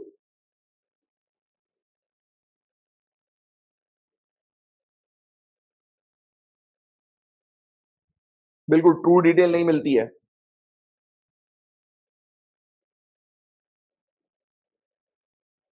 नहीं, रिमोट एरिया नॉट एक्सेसिबल ये नहीं कहेंगे, उसकी वजह ये है क्योंकि सेंसस तो वो जहां पर भी पॉपुलेशन है, आबादी है, वहां पर तो करवाना ही पड़ेगा, जाना ही पड़ेगा, चाहे वो कैसा भी एरिया हो। देखो इसमें कॉस्ट का भी फंडामेंटल आता है, कॉस्ट भी आप मेंशन करेंगे, पैसा लगता है बहुत ज्यादा, ह्यूज एक्सपेंडिचर हमें देखने को मिलता है, राइट। और डिजिटल मोड पे हम लोग मूव अप कर रहे हैं और हमारे पास वो नहीं है, क्या बोलते हैं, साइबर सिक्योरिटी की व्यवस्था हमारे पास नहीं है। तो ये एक बड़ा चैलेंज हम लोग को देखने को मिल रहा है, राइट। तो ये वाली चीज है। इसके अलावा कई बार डेटा का उपयोग जो है वो आपको नहीं पता, शायद गलत तरीके से अगर कर लिया जाए, या फिर अगर हम देखें कि साइबर सिक्योरिटी के चलते अगर कोई भी हैकिंग हो गई तो एक बड़ा डेटा जो है वो लीक हो सकता है, और इंडिविजुअल का डेटा लीक हो सकता है। तो ये चीज हमें देखने को मिलेगी। कई बार कम्युनिटी पार्टिसिपेट नहीं करती, कम्युनिटी ही सही डिटेल जो है वो देती नहीं है, राइट। तो ये एक बड़ी दिक्कत हम लोग को देखने को मिलती है। तो अब क्या करना चाहिए? तो मैंने आपको हमेशा बताया कि जो भी प्रॉब्लम्स है वही उसका सोल्यूशन है, राइट। तो ये चीज हमें देखने को मिलती है। पहली बात तो, सबसे पहली चीज, सबसे बेसिक चीज, कि जो डेटा कलेक्ट कर रहा है, जो डेटा कलेक्ट करने वाला है, एन्यूमरेटर, उसको आप ज्यादा पैसे दो, क्योंकि ज्यादा पैसे दोगे तो उसके पास एक क्या रहेगा, मोटिव रहेगा अच्छी तरीके से काम करने का। तो पहला सजेशन तो आप ये मेंशन कर सकते हो, राइट। प्रॉपर ट्रेनिंग दो, ज्यादा पैसे देने चाहिए उसको मोटिवेटेड रखने के लिए, राइट। पब्लिक कैंपेन्स लॉन्च करते रहना चाहिए, पब्लिक को भी इसकी इंपॉर्टेंस के बारे में बताते रहना चाहिए सेंसस की, ठीक है। तो ये वाली चीज है, सिर्फ इतनी सी चीज है जिसको आपको थोड़ा सा ध्यान में रखने का है, राइट। तो ये हो गया पूरा टॉपिक, जो जो पूरी चीज मैंने आपको पढ़ाई, पूरा सेंसस से रिलेटेड इतनी चीज मोर देन सफिशिएंट है।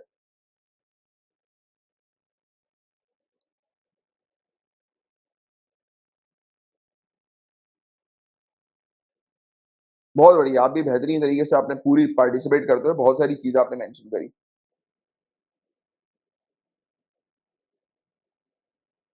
ठीक है, पूरी चीज अपन ने डिस्कस कर ली, एक एक पॉइंट अच्छे से जो है वो देख लिया।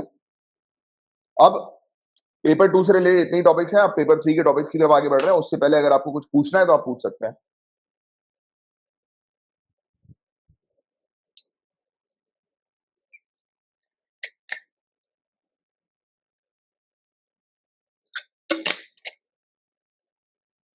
चलो आगे बढ़ रहे हैं। कंप्यूटर इमरजेंसी रिस्पांस टीम, ये भी कई बार अपन इस टॉपिक को कवर कर चुके हैं, तो ये याद रखना 2004 में स्टैब्लिश हुई थी मीटी। मीटी के अंडर ये हम लोग को देखने को मिलती है, राइट। ये नोडल एजेंसी हमारी कंट्री के अंदर जो भी साइबर सिक्योरिटी से रिलेटेड जितने भी खतरे होते हैं, राइट, या हैकिंग या फिशिंग वगैरह जैसे इश्यूज हम लोग को देखने को मिलते हैं, तो उससे डील करने के लिए CERT-IN हम लोग को देखने को मिलती है, computer emergency response team. Computer emergency response team, ये इसका फुल फॉर्म याद रखोगे तो ये पूरी चीज आपको याद आ जाएगी, राइट। और इसके अलावा आईटी एक्ट 2008 का जो हमें देखने को मिलता है, इसके तहत CERT-IN जो है वो नेशनल एजेंसी के तौर पर भी डेजिग्नेट की गई है इस प्रकार के साइबर सिक्योरिटी से रिलेटेड फंक्शंस को कंडक्ट करने के लिए। कलेक्ट करती है, एनालाइज करती है, राइट, और इसके अलावा डिसिमिनेट करती है इंफॉर्मेशन को साइबर इंसिडेंट से रिलेटेड, और इवन वार्निंग वगैरह भी इशू करती है कि हमारी कंट्री के अंदर साइबर सिक्योरिटी का खतरा है। तो बस बेसिक 2-3 पॉइंट जिसके बारे में आपको आइडिया होना चाहिए। ये वाली प्रॉब्लम जो है वो काफी तेजी से बढ़ती जा रही है, और तालिबान में जो इशू चल रहा है उसके बाद तो और भी बढ़ गई है। होपफुली आपने कल एक लेक्चर आपको मिला होगा तालिबान से रिलेटेड, होपफुली आपने कवर कर लिया होगा, देख लिया होगा, राइट। तो आप जानते हैं कि उस लेक्चर में मैंने आपको बताया कि तालिबान की मेन सोर्स ऑफ इनकम जो है वो क्या हम लोग को देखने को मिलती है, ड्रग्स। ड्रग्स ट्रैफिकिंग जो है वो मेन सोर्स ऑफ इनकम है। तो अब क्या होगा कि इसके इसके चलते हमें देखने को मिलेगा कि इंडिया के अंदर भी ऑलरेडी इशू था ड्रग ट्रैफिकिंग का, राइट। हमारे पास दोनों साइड से, अफगानिस्तान की तरफ से भी हमें पहले भी देखने को मिलता था, और इसकी तरफ से भी अगर हम बात करें ये वाला एरिया, म्यांमार वाला एरिया, राइट, बांग्लादेश वाला एरिया, तो यहाँ से भी हम लोग को बहुत मेजर ड्रग ट्रैफिकिंग के केस देखने को मिलते थे, राइट। तो दोनों ही हब है हमारे, दोनों ही तरफ, राइट, ईस्ट वेस्ट दोनों तरफ हब हम लोग को एक प्रकार के देखने को मिलता है, राइट। और अगर मैं गलत नहीं हूं तो शायद इसको गोल्डन क्वाड्रिलेटरल जो है वो कहा जाता है, ये वाली चीज को भी गोल्डन क्वाड्रिलेटरल, ये एक टर्म है, इसको आप कहीं पर लिख लो, इसको एक बार देख लेना, ड्रग्स से एसोसिएटेड ही है, पहले भी मैंने इस चीज को आप लोग को पढ़ाया हुआ है, राइट। वो वाले गोल्डन क्वाड्रिलेटरल की बात नहीं कर रहे अपन, जो हाईवेज वाला, एक्सप्रेस वेज वाला हम लोग को देखने को मिलता है, ये अलग है। ये दूसरा दूसरा हब हम लोग को देखने को मिलता है। डायमंड बोला जाता है क्या इसको, एक एक चीज है, एक टर्म इसके लिए यूज किया जाता है। अभी इस आर्टिकल में तो नहीं, पहले मैंने आप लोग को पढ़ाया, आपको याद आए तो बताइएगा। Golden crescent, golden crescent and triangle, बिल्कुल आपने सही कहा, गोल्डन क्रीसेंट और ट्रायंगल, बिल्कुल बिल्कुल सही कहा, विवेक जी ने बिल्कुल सही इसका जवाब दिया। याद रखिएगा ये इस चीज के लिए ये वाला टर्म यूज किया जाता है, गोल्डन क्रीसेंट या फिर ट्रायंगल, राइट। तो ये वाली चीजें इसको आपको थोड़ा सा ध्यान में रखना है। तो नशीली दवाओं के खिलाफ कानून प्रवर्तन एजेंसियों को अफगानिस्तान में तालिबान द्वारा तेजी से कब्जा होने के साथ ही हेरोइन और क्रिस्टल मेथा मेथाम्फेटामाइट या फेटामाइन की सीमा पर तस्करी में भारी वृद्धि होने का संदेह। इन्होंने आशंका जताई है कि यार अब बहुत तेजी से ये तालिबान के रूल के बाद बहुत तेजी से हमें देखने को मिलेगा कि ये इस प्रकार से ड्रग ट्रैफिकिंग जो है वो नजर आएगी, देखने को मिलेगी, राइट। और इसके अलावा पूरा इशू क्या है, तो ड्रग जो है ये मेजर सोर्स है रेवेन्यू का तालिबान के लिए, और जैसे ही अफगानिस्तान की इकोनॉमी कोलैप्स हुई है तो तालिबान पूरी तरह से रिलाई करेगी अपने इसी चीज के ऊपर, राइट, ड्रग्स के ऊपर, अपने इस बिजनेस के ऊपर। और लेटेस्ट वर्ल्ड ड्रग रिपोर्ट जो United Nations office on drug and crime की देखने को मिली है, तो उसमें क्लियरली बताया कि अफगानिस्तान के अंदर 37% इंक्रीज हुआ है किसमें, लैंड यूज में, लैंड यूज में, जिस लैंड का इस्तेमाल किया जाता है ओपियम यानी कि अफीम को कल्टीवेट करने के लिए, तो उस जमीन में बढ़ोतरी हुई है, यानी कि ये ज्यादा मात्रा में अफीम का कल्टीवेशन कर रहा है, राइट। तो ये बताया गया अभी लेटेस्ट रिपोर्ट हमें देखने को मिली। और 85% पूरे दुनिया भर में अफीम का जो प्रोडक्शन जो होता है, तो बताया गया कि पूरे दुनिया भर में उसका 85% प्रोडक्शन जो है वो अफगानिस्तान के अंदर होता है, राइट। और अफगानिस्तान के अंदर बताया जा रहा है कि मेजर सोर्स जो है वो अब हम लोग को मेथा मेथम मेथम मेटाफाइन, तो ये चीज आप थोड़ी सी ध्यान में रखिएगा, मेथाम्फेटामाइन, तो ये चीज हमें देखने को मिलती है, मेजर सोर्स है इसका, राइट। ड्रग्स में ये सबसे ज्यादा हम लोग को देखने को मिलता है। और वर्ल्ड ड्रग रिपोर्ट 2021 के तहत बताया जा रहा है कि 275 मिलियन लोग जो है इन्होंने बताया गया कि पिछले साल में ड्रग्स जो है वो लिया है, यानी कि पिछले साल में कितने लोगों ने ड्रग्स कंज्यूम किया है एक ना एक बार, तो बताया जाता है कि 275 मिलियन लोगों ने, राइट। और वेरियस ड्रग यूज डिसऑर्डर से सफर्ड है ये 36 मिलियन से ज्यादा लोग, राइट। और कैनबिस, कैनबिस मेरे ख्याल से भांग, गांजा, ये सब चीजें जो होती हैं इसका उपयोग जो है वो पेंडेमिक के समय पर काफी तेजी से बढ़ गया है। इवन जैसे कि कुछ दवाइयां वगैरह होती है, जैसे कि खांसी वगैरह की दवाई वगैरह आपको पता होगा, इसका भी इस्तेमाल किया जाता है, राइट। फार्मास्यूटिकल ड्रग्स वगैरह, कई बार थिनर का इस्तेमाल करते हैं नशे करने के लिए, बहुत सारी चीजें होती है, राइट। तो ये नॉन मेडिकल उपयोग जो है वो फार्मास्यूटिकल ड्रग का, ये भी देखने को मिला इसी पीरियड में, कोरोना वायरस के टाइम पर, लॉकडाउन के पीरियड में ऑब्जर्व किया गया कि लोग इसका इस्तेमाल कर रहे थे, नशे कर रहे थे। कोरेक्स, बिल्कुल आपने सही बोला, कोरेक्स, कोरेक्स का बहुत ज्यादा इस्तेमाल किया जाता है, राजीव जी ने बिल्कुल सही चीज बताई। कोरेक्स, कोरेक्स करके एक नशीली, मतलब खांसी की दवाई है वैसे वो, उसको ये नशेड़ी लोग बहुत पीते हैं। और इसके अलावा लेटेस्ट ग्लोबल एस्टिमेट ये कहता है कि 5.5% पॉपुलेशन जिनकी उम्र 15 से 64 साल की हमें देखने को मिलती है, इन्होंने पिछले साल एटलीस्ट एक बार जो है वो ड्रग्स का उपयोग किया है, राइट। और 11 मिलियन से ज्यादा लोग पूरे दुनिया भर में जो ड्रग्स वगैरह लेते हैं उनको हेपेटाइटिस सी की भी शिकायत जो है वो बताई जाती है, इनमें से आधे लोगों को। और ओपियोइड्स की अगर हम लोग बात करें, ओपियोइड्स मतलब यही है मेरे ख्याल से, अफीम ही हम लोग को ये देखने को मिलता है। तो इसका लार्जेस्ट बर्डन जो है वो सबसे ज्यादा हमें देखने को मिलता है, वो डिजीज का, बीमारियों का, वो ड्रग्स से एसोसिएटेड है, ओपियोइड्स लेने वाले लोगों के। बहुत लोग लेते हैं यार, कोरेक्स वगैरह ये सब चीजें बहुत लोग लेते हैं। इंडियन गवर्नमेंट की भी बहुत सारी पॉलिसीज हैं ड्रग ट्रैफिकिंग को रोकने के लिए, जैसे कि अपन ने पहले भी डिस्कस किया हुआ है, नशा मुक्त भारत अभियान, drugs free India campaign, right, जो कि 15 अगस्त 2020 को लाई गई थी। Ministry of social justice and empowerment ने इंप्लीमेंट किया national action plan for drug demand reduction, right, 2018। ये टारगेट आप थोड़ा सा ध्यान में रखना है, 2018 टू 2025। तो ये टारगेट है कि ड्रग्स को जो है वो रिड्यूस करना है, राइट। और गवर्नमेंट ने इवन बनाया है नार्को कोऑर्डिनेशन सेंटर नवंबर 2016 में। तो ये सब कुछ इनिशिएटिव है सरकार के। इवन एक फंड भी जो है वो गवर्नमेंट ने बनाया कि national fund for control of drug abuse, कि जितने भी खर्चे हम लोग को देखने को मिलते हैं ड्रग्स को रोकने के लिए, जैसे सरकार वेरियस जो इनिशिएटिव लेकर आ रही है, अब इनिशिएटिव लेकर आई, कैंपेन लेकर आएगी, तो उसमें पैसे तो लगेगा ही। रिहेबिलिटेशन सेंटर जो सरकार खुलवाएगी तो उसको ऐसे ही थोड़ा ना खुल जाएगा फ्री में, पैसे तो लगेगा ही, राइट। तो इन सब चीजों की फंडिंग अरेंज करने के लिए एक अलग से फंड जो है वो स्टैब्लिश किया गया, राइट। और ये भी चीज ध्यान में रखिएगा कि जून 26 हमें हमें जो देखने को मिलता है, ये international day against drug abuse and illicit trafficking का हमें देखने को मिलता है। तो ये कुछ पॉइंट्स हैं जिसके बारे में आप लोग को थोड़ा सा ध्यान में रखना है।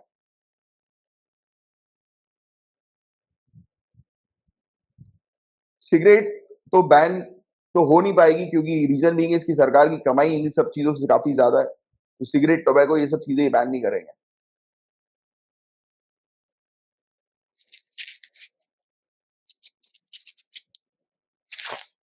बहुत सारी चीज लेते हैं यार नशे के लिए बच्चे।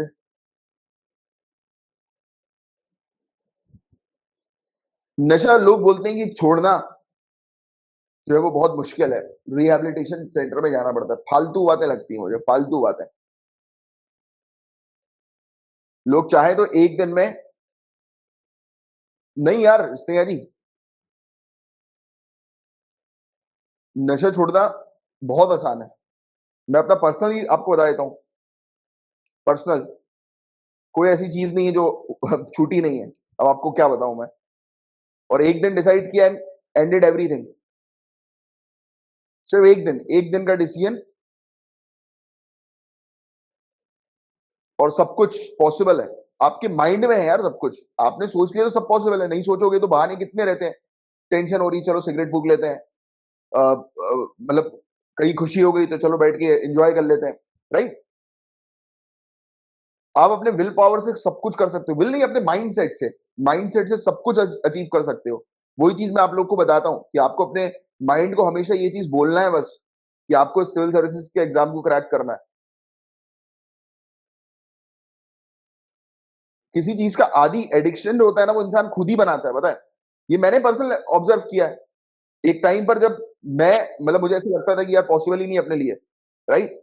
बट एक टाइम के बाद स्ट्रॉन्ग डिसीजन लिया, और उसके बाद फिर कभी नहीं, आज के बाद, उसके बाद।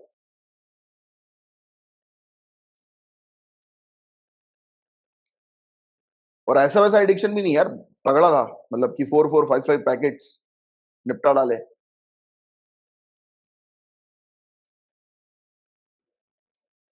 पैकेट्स, वो 20 स्लैब वाला, क्या बताएं अब, बहुत खतरनाक रहता था, चेन टाइप का सीन रहता था।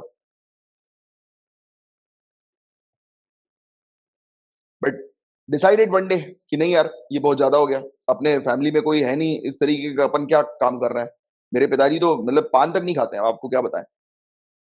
फिर आई हैव डिसाइडेड कि नहीं यार, I have to take strong वो decision and then end it. तो ये सब फालतू बातें कि एडिक्शन छूटता नहीं है, ये नहीं होता, वो नहीं होता।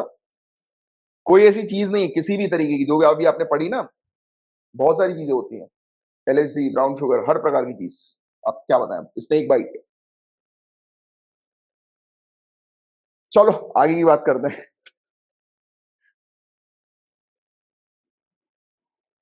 अरे यार ये, इससे तो मैं भी परेशान हूँ यार हिमांशु जी, इससे तो मैं भी खतरनाक वाला परेशान हूँ। चलो आगे बढ़ते हैं, ठीक है। Let's continue. स्टूडेंट बोलेंगे सर क्या क्या किया सर ने, अब मेरा पास्ट देखते तो कोई मुझे पसंद ही नहीं करता मेरे पास्ट में। मैं खुद कभी कभी सोचता हूँ कि क्या था मैं और क्या बन गया। मुझे लगता था कि पता नहीं कोई और आदमी था क्या वो जो मेरी लाइफ जी रहा था। बट ये वाली लाइफ मुझे बहुत अच्छी लगती है। मैंने क्योंकि अपने एडिक्शन को अपने वर्क में, काम में जो है वो पूरा जोड़ दिया।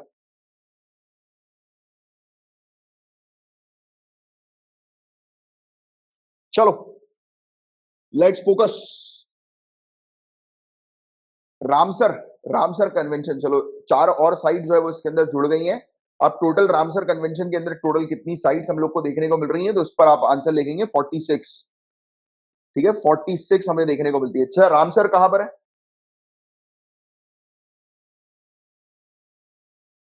तो रामसर हम लोग को, हाँ बिल्कुल, ईरान, ईरान में हम लोग को रामसर देखने को मिलता है, और यहीं पर ही कन्वेंशन हुआ था, और तब से रामसर कन्वेंशन हमें देखने को मिलता है। वेटलैंड के लिए है ये कन्वेंशन। अभी मैं आपको इन साइट्स के बारे में बताऊंगा, बट उससे पहले थोड़ा सा क्वेश्चन आंसर का गेम आपके साथ खेल लेते हैं। सबसे पहले तो ये बताओ कि वेटलैंड क्यों इंपॉर्टेंट होता है? वेटलैंड क्यों इंपॉर्टेंट होता है, पहले इसका जवाब दो। मैंने एनवायरमेंट की क्लास में बहुत डिटेल में आपको ये पूरी चीज पढ़ाई है।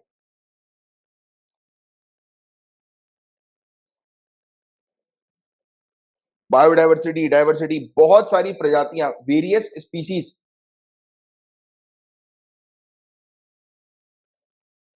यहां पर हम लोग को देखने को मिलती है, वेरियस स्पीसीज।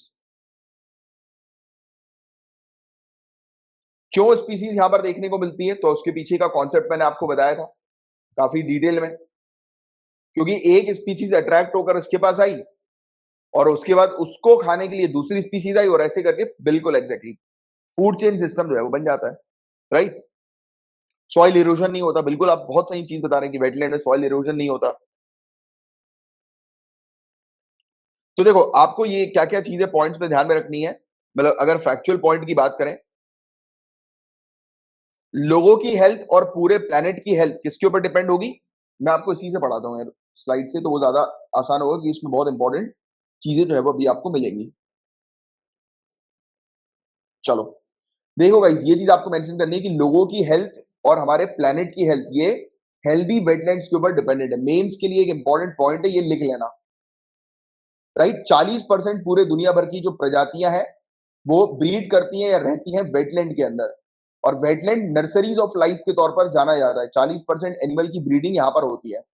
वेटलैंड को कहा जाता है कि धरती की किडनी, क्योंकि साफ रखती है एनवायरमेंट को। राइट। इवन वेटलैंड जो है गाइस, ये 30% लैंड बेस्ड कार्बन को अपने पास स्टोर करके रखती है, तो क्लाइमेट चेंज के लिए भी बहुत इंपॉर्टेंट है वेटलैंड। ये बहुत इंपॉर्टेंट है वेटलैंड, मतलब ये ऐसा है कि प्रीलिम्स मेंस दोनों में पूछा जाता है ये वाला टॉपिक। इवन डिजास्टर को मिनिमाइज करने के लिए, आज की डेट में जो साइक्लोन हम लोग को नहीं देखने को मिल रहा है बहुत ज्यादा, तो उनको अगर रिड्यूस करना है तो वेटलैंड पर ध्यान दिया जाए, वेटलैंड पर ध्यान दिया जाएगा, तो क्योंकि वो बहुत सारे स्टॉर्म्स वगैरह, बवंडर वगैरह, साइक्लोन्स वगैरह की एनर्जी जो है वो अपने अंदर संभाल लेते हैं बहुत मेजर तौर पर। क्योंकि साइक्लोन्स में मैंने आप लोग को पढ़ा ही हुआ है कि साइक्लोन की जहां लैंड पर आकर एनर्जी गई, राइट, तो वैसे ही हमें देखने को मिलेगा कि साइक्लोन एंड हो जाएगा। तो एनर्जी को खत्म करने के लिए उसकी वेटलैंड बहुत मेजर रोल जो है वो प्ले करता है।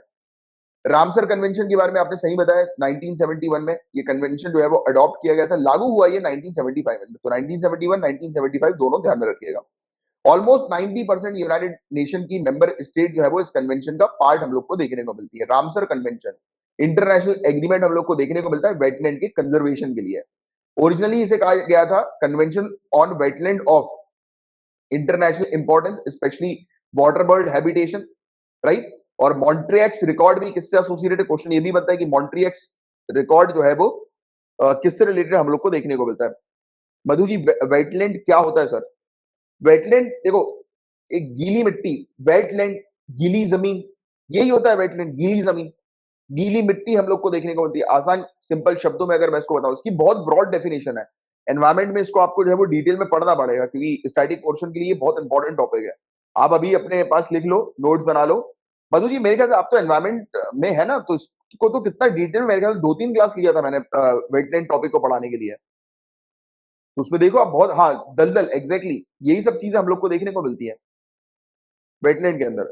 और ये ब्रॉड है, वेटलैंड एक छोटा सा टॉपिक नहीं, सिर्फ इसको बोल दिया कि हाँ यार जमीन जो है वो गीली हो गई तो वेटलैंड हो गया, कहा जाता है ये अकॉर्डिंग टू इसके वर्ड और इसके टर्म्स की अगर हम बात करें, बट ये बहुत ब्रॉड है, इसके अंदर बहुत सारी चीज समझना जरूरी है। राइट, पूरे सिस्टम वेटलैंड को सिर्फ समझना जरूरी नहीं है, इसके सिस्टम को समझना जरूरी है कि ये क्यों इंपॉर्टेंट है, राइट। और हर एक सिस्टम, हर एक फीचर इसका, ये बहुत इंपॉर्टेंट टॉपिक है क्योंकि ये तो पूछा जाएगा ही जाएगा डेफिनेटली 100% फॉर श्योर। जैसे मॉन्ट्रियक्स रिकॉर्ड किससे एसोसिएटेड है? वेटलैंड से एसोसिएटेड है।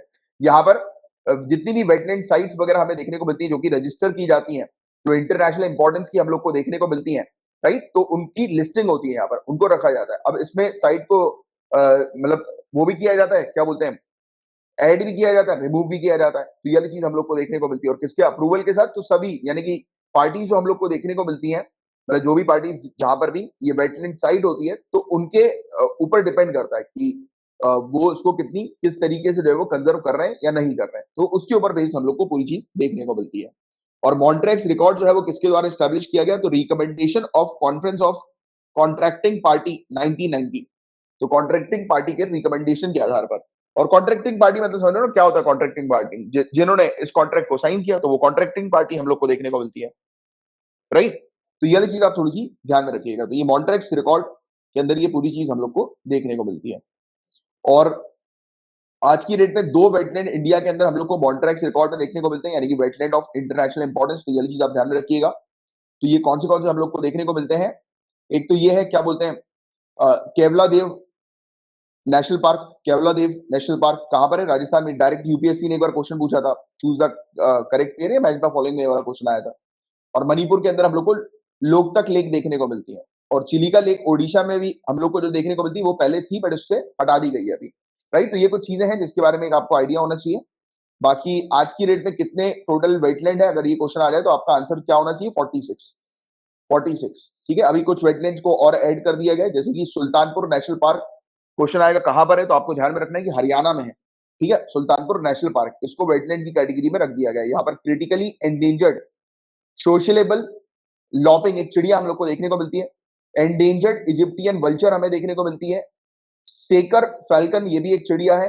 पालास फिश ईगल और ब्लैक बेलीड टर्न बर्ड, तो ये सब जो प्रजातियां हैं वो यहाँ पर पाई जाती हैं, राइट। सुल्तानपुर नेशनल पार्क, तो ये वाला क्वेश्चन पूछा जा सकता है कि ये नेशनल पार्क कहां पर है, तो हरियाणा आप लोग को ध्यान में रखना है।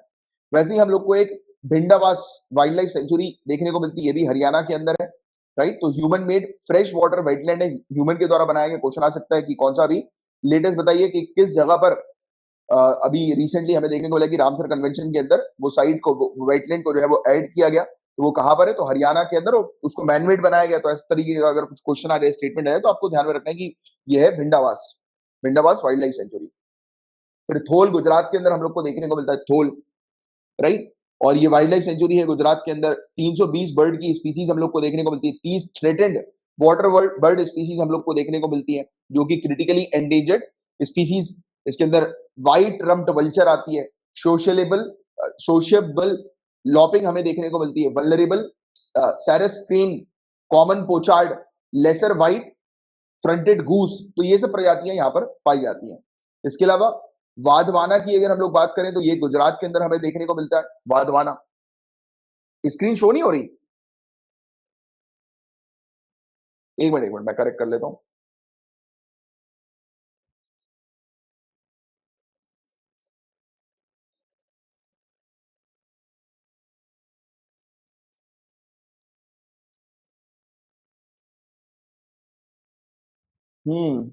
एक मिनट रुक जाओ,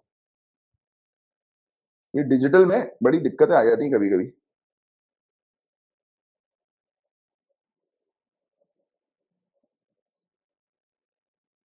एक बार फिर से शेयर करते हैं स्क्रीन को।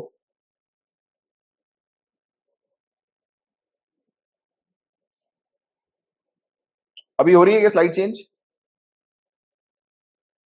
हिमांशु जी ने बताया हो रही है, काफी सारे लोग बोल रहे हैं हो रही है। सुल्तानपुर वाली साइड पर अटकी हुई गाइस, एक बार आप बंद करके, कुछ लोग की हो रही है शायद, कुछ की नहीं हो रही है। मेरे ख्याल से नेटवर्क का इशू आया होगा, एक बार बंद करके आप चालू कर लो। एप्लीकेशन को एक बार बंद करके चालू कर लो, मैं पॉज कर लेता हूं।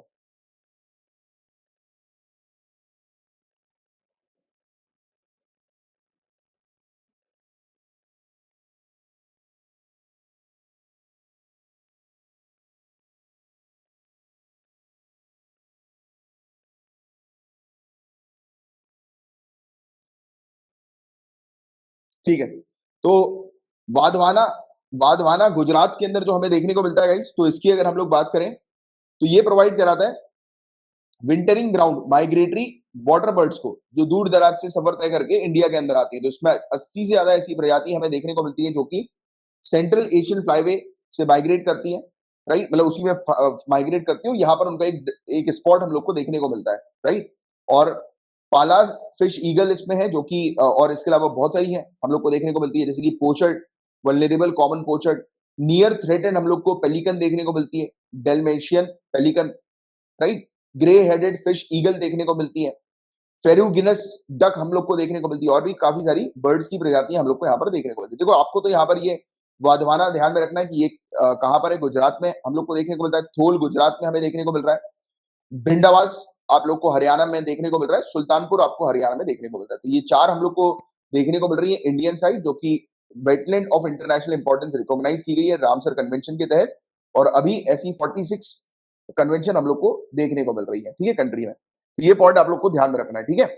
और ये वाली चीज सिर्फ हरियाणा और गुजरात इन दो स्टेट से अभी ऐड किया गया, और किस किस को ऐड किया गया ये बस याद रखो, ये प्रीलिम्स में ज्यादा आने की इसकी संभावना होती है। और ऑब्वियसली बात है वेटलैंड तो आपको कवर करना ही करना है, क्योंकि ये बहुत इंपॉर्टेंट टॉपिक है वेटलैंड का। अब देखो क्रिप्टो करेंसी के ऊपर एक बिल हम लोग को देखने को मिल रहा है, जिसका अप्रूवल के लिए वेट किया जा रहा है। अभी तक इसको अप्रूवल जो है वो नहीं मिला है।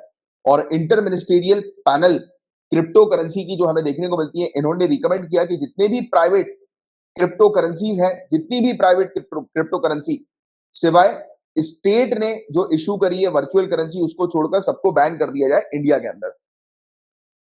तो क्रिप्टो करेंसी के बारे में आप सभी लोग जानते हैं क्रिप्टो करेंसी के बारे में। तो अभी ये बोल रहे हैं कि अभी ये जो प्रेजेंट स्टेटस है हमारे यहाँ क्रिप्टो करेंसी का, तो उसमें एक इंटर मिनिस्टेरियल पैनल जो है क्रिप्टो करेंसी के ऊपर है, उसने बोला है कि सभी जितनी भी प्राइवेट क्रिप्टो करेंसी है सबको एंड कर दो, बैन कर दो सबकी सबको, सिवाय उनको जिनको स्टेट ने इशू किया है उसको छोड़कर। यानी कि अब ये फोकस कर रहे हैं कि हम लोग ऑफिशियली क्रिप्टो करेंसी को लॉन्च करें, इसके ऊपर मेनली फोकस किया जा रहा है।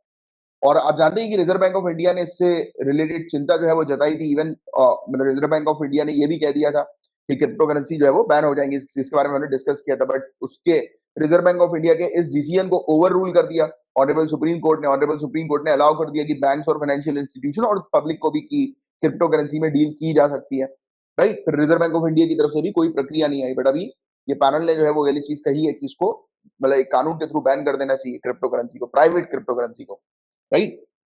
और ये बैन करने पर फोकस करेगी सभी की सभी प्राइवेट क्रिप्टो करेंसीज को। और ऑफिशियल डिजिटल करेंसी जो कि इशू की जाएगी रिजर्व बैंक ऑफ इंडिया के द्वारा, तो वही सिर्फ हमें देखने को मिलेगी कि इंडियन मार्केट में अवेलेबल रहेंगी। मतलब कि एक प्रकार से इसको लीगल टेंडर देने की बात की जा रही है, जो कि रिजर्व बैंक ऑफ इंडिया जारी करेगी उसको, क्रिप्टो करेंसी को, राइट। और ये किस पर्पस के लिए हमें देखने को मिल रहा है कि official digital currency reserve bank of India issue करेगी, तो उससे रिलेटेड फ्रेमवर्क एक क्रिएट किया जाएगा। सभी की सभी प्राइवेट क्रिप्टो करेंसी इंडिया के अंदर बैन करने पर काम किया जा रहा है, फोकस किया जा रहा है। क्रिप्टो करेंसी क्या होती है, तो ये बात आप सभी लोग जानते हैं। डिजिटल करेंसी हम लोग को देखने को मिलती है जिसके अंदर इंक्रिप्शन टेक्निक है।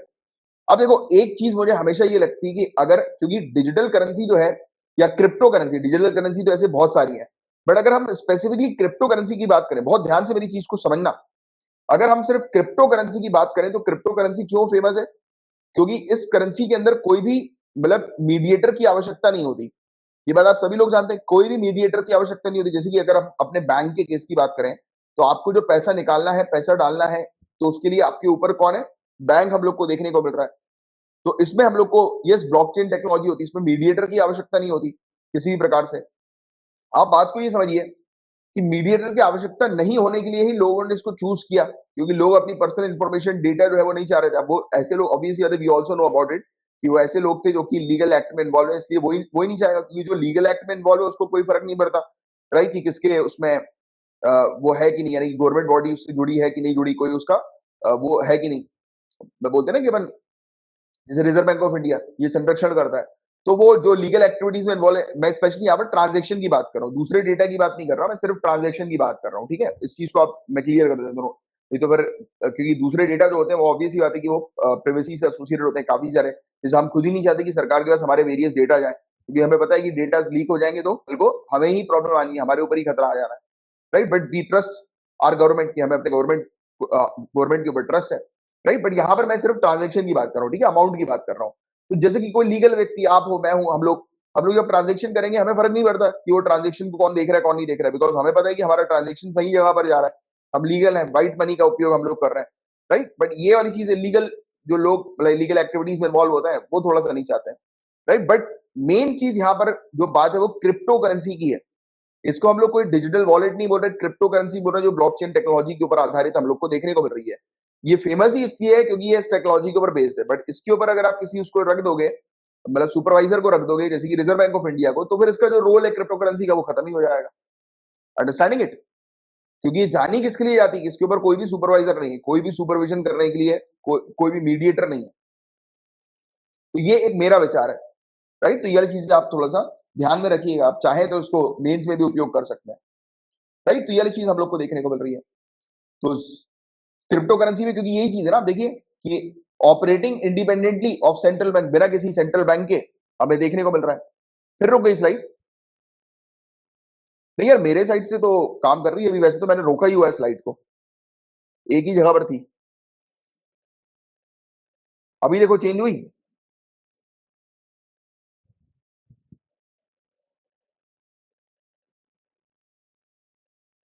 ये देखो चेंज हो गई। मेरे पास भी एक स्क्रीन है जिसमें दिखता है मुझे कि आप लोग को क्या दिख रहा है। अभी मुझे गड़बड़ लग रही थी स्क्रीन में, तो इसलिए मैंने फिर वो चीज करी। ठीक है, अब आप देखो ये वाला इशू हम लोग को देखने को मिलता है, एग्जाम्पल के तौर पर बिटकॉइन हो गया और ये इथीरियम हम लोग को देखने को मिलता है, राइट। अब गवर्नमेंट क्यों बैन करना चाहती है क्रिप्टो करेंसी, तो इसका आंसर आप लोगों के पास ही है कि गवर्नमेंट इसलिए बैन करना चाहती है क्रिप्टो करेंसी को क्योंकि ऑब्वियसली बात है, रिस्क बहुत ज्यादा इसमें हम लोग को देखने को मिलता है, कंज्यूमर्स को रिस्क बहुत ज्यादा है। एक तो ये लीगल टेंडर नहीं है, राइट, ब्लैक मनी हम लोग को देखने को मिलती है, और कई बार मार्केट वॉलेटिलिटी भी इसमें हम लोग को देखने को मिलती है।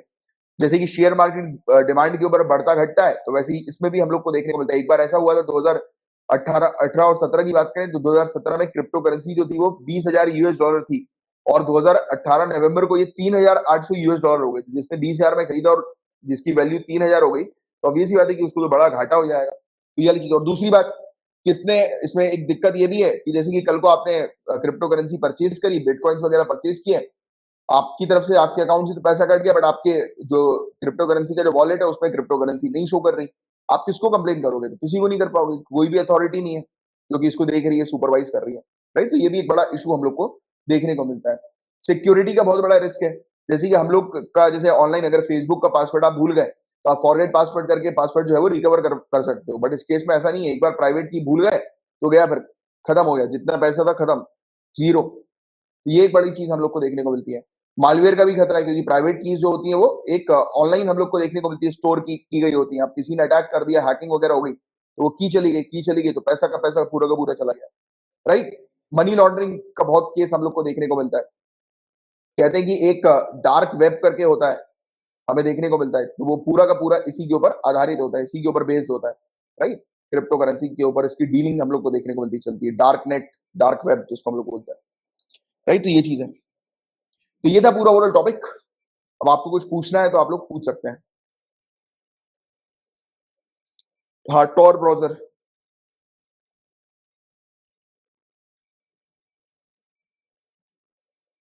अभी बीच में मालवेयर के बारे में, वायरस के बारे में पढ़ाया था मैंने आपको, आपने ध्यान नहीं दिया अमित जी। एक टॉपिक आया था बीच में,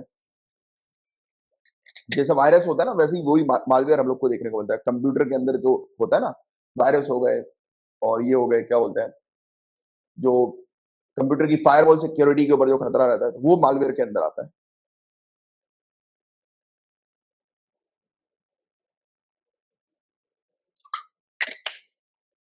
मैगजीन उठा के देखिएगा, इसको मैंने बहुत अच्छे से, एक टॉपिक आया था जिसमें पूरे डिफरेंस बताए थे कि मालवेयर क्या होता है, बहुत सारी चीजें अपने डिस्कस करी थी इसके बारे में।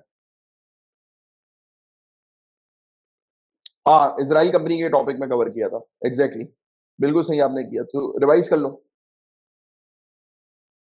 पेगासस, पेगासस में हमने डिस्कस किया था। ठीक है, चलो फिर साइन ऑफ करें, कल मिलते हैं।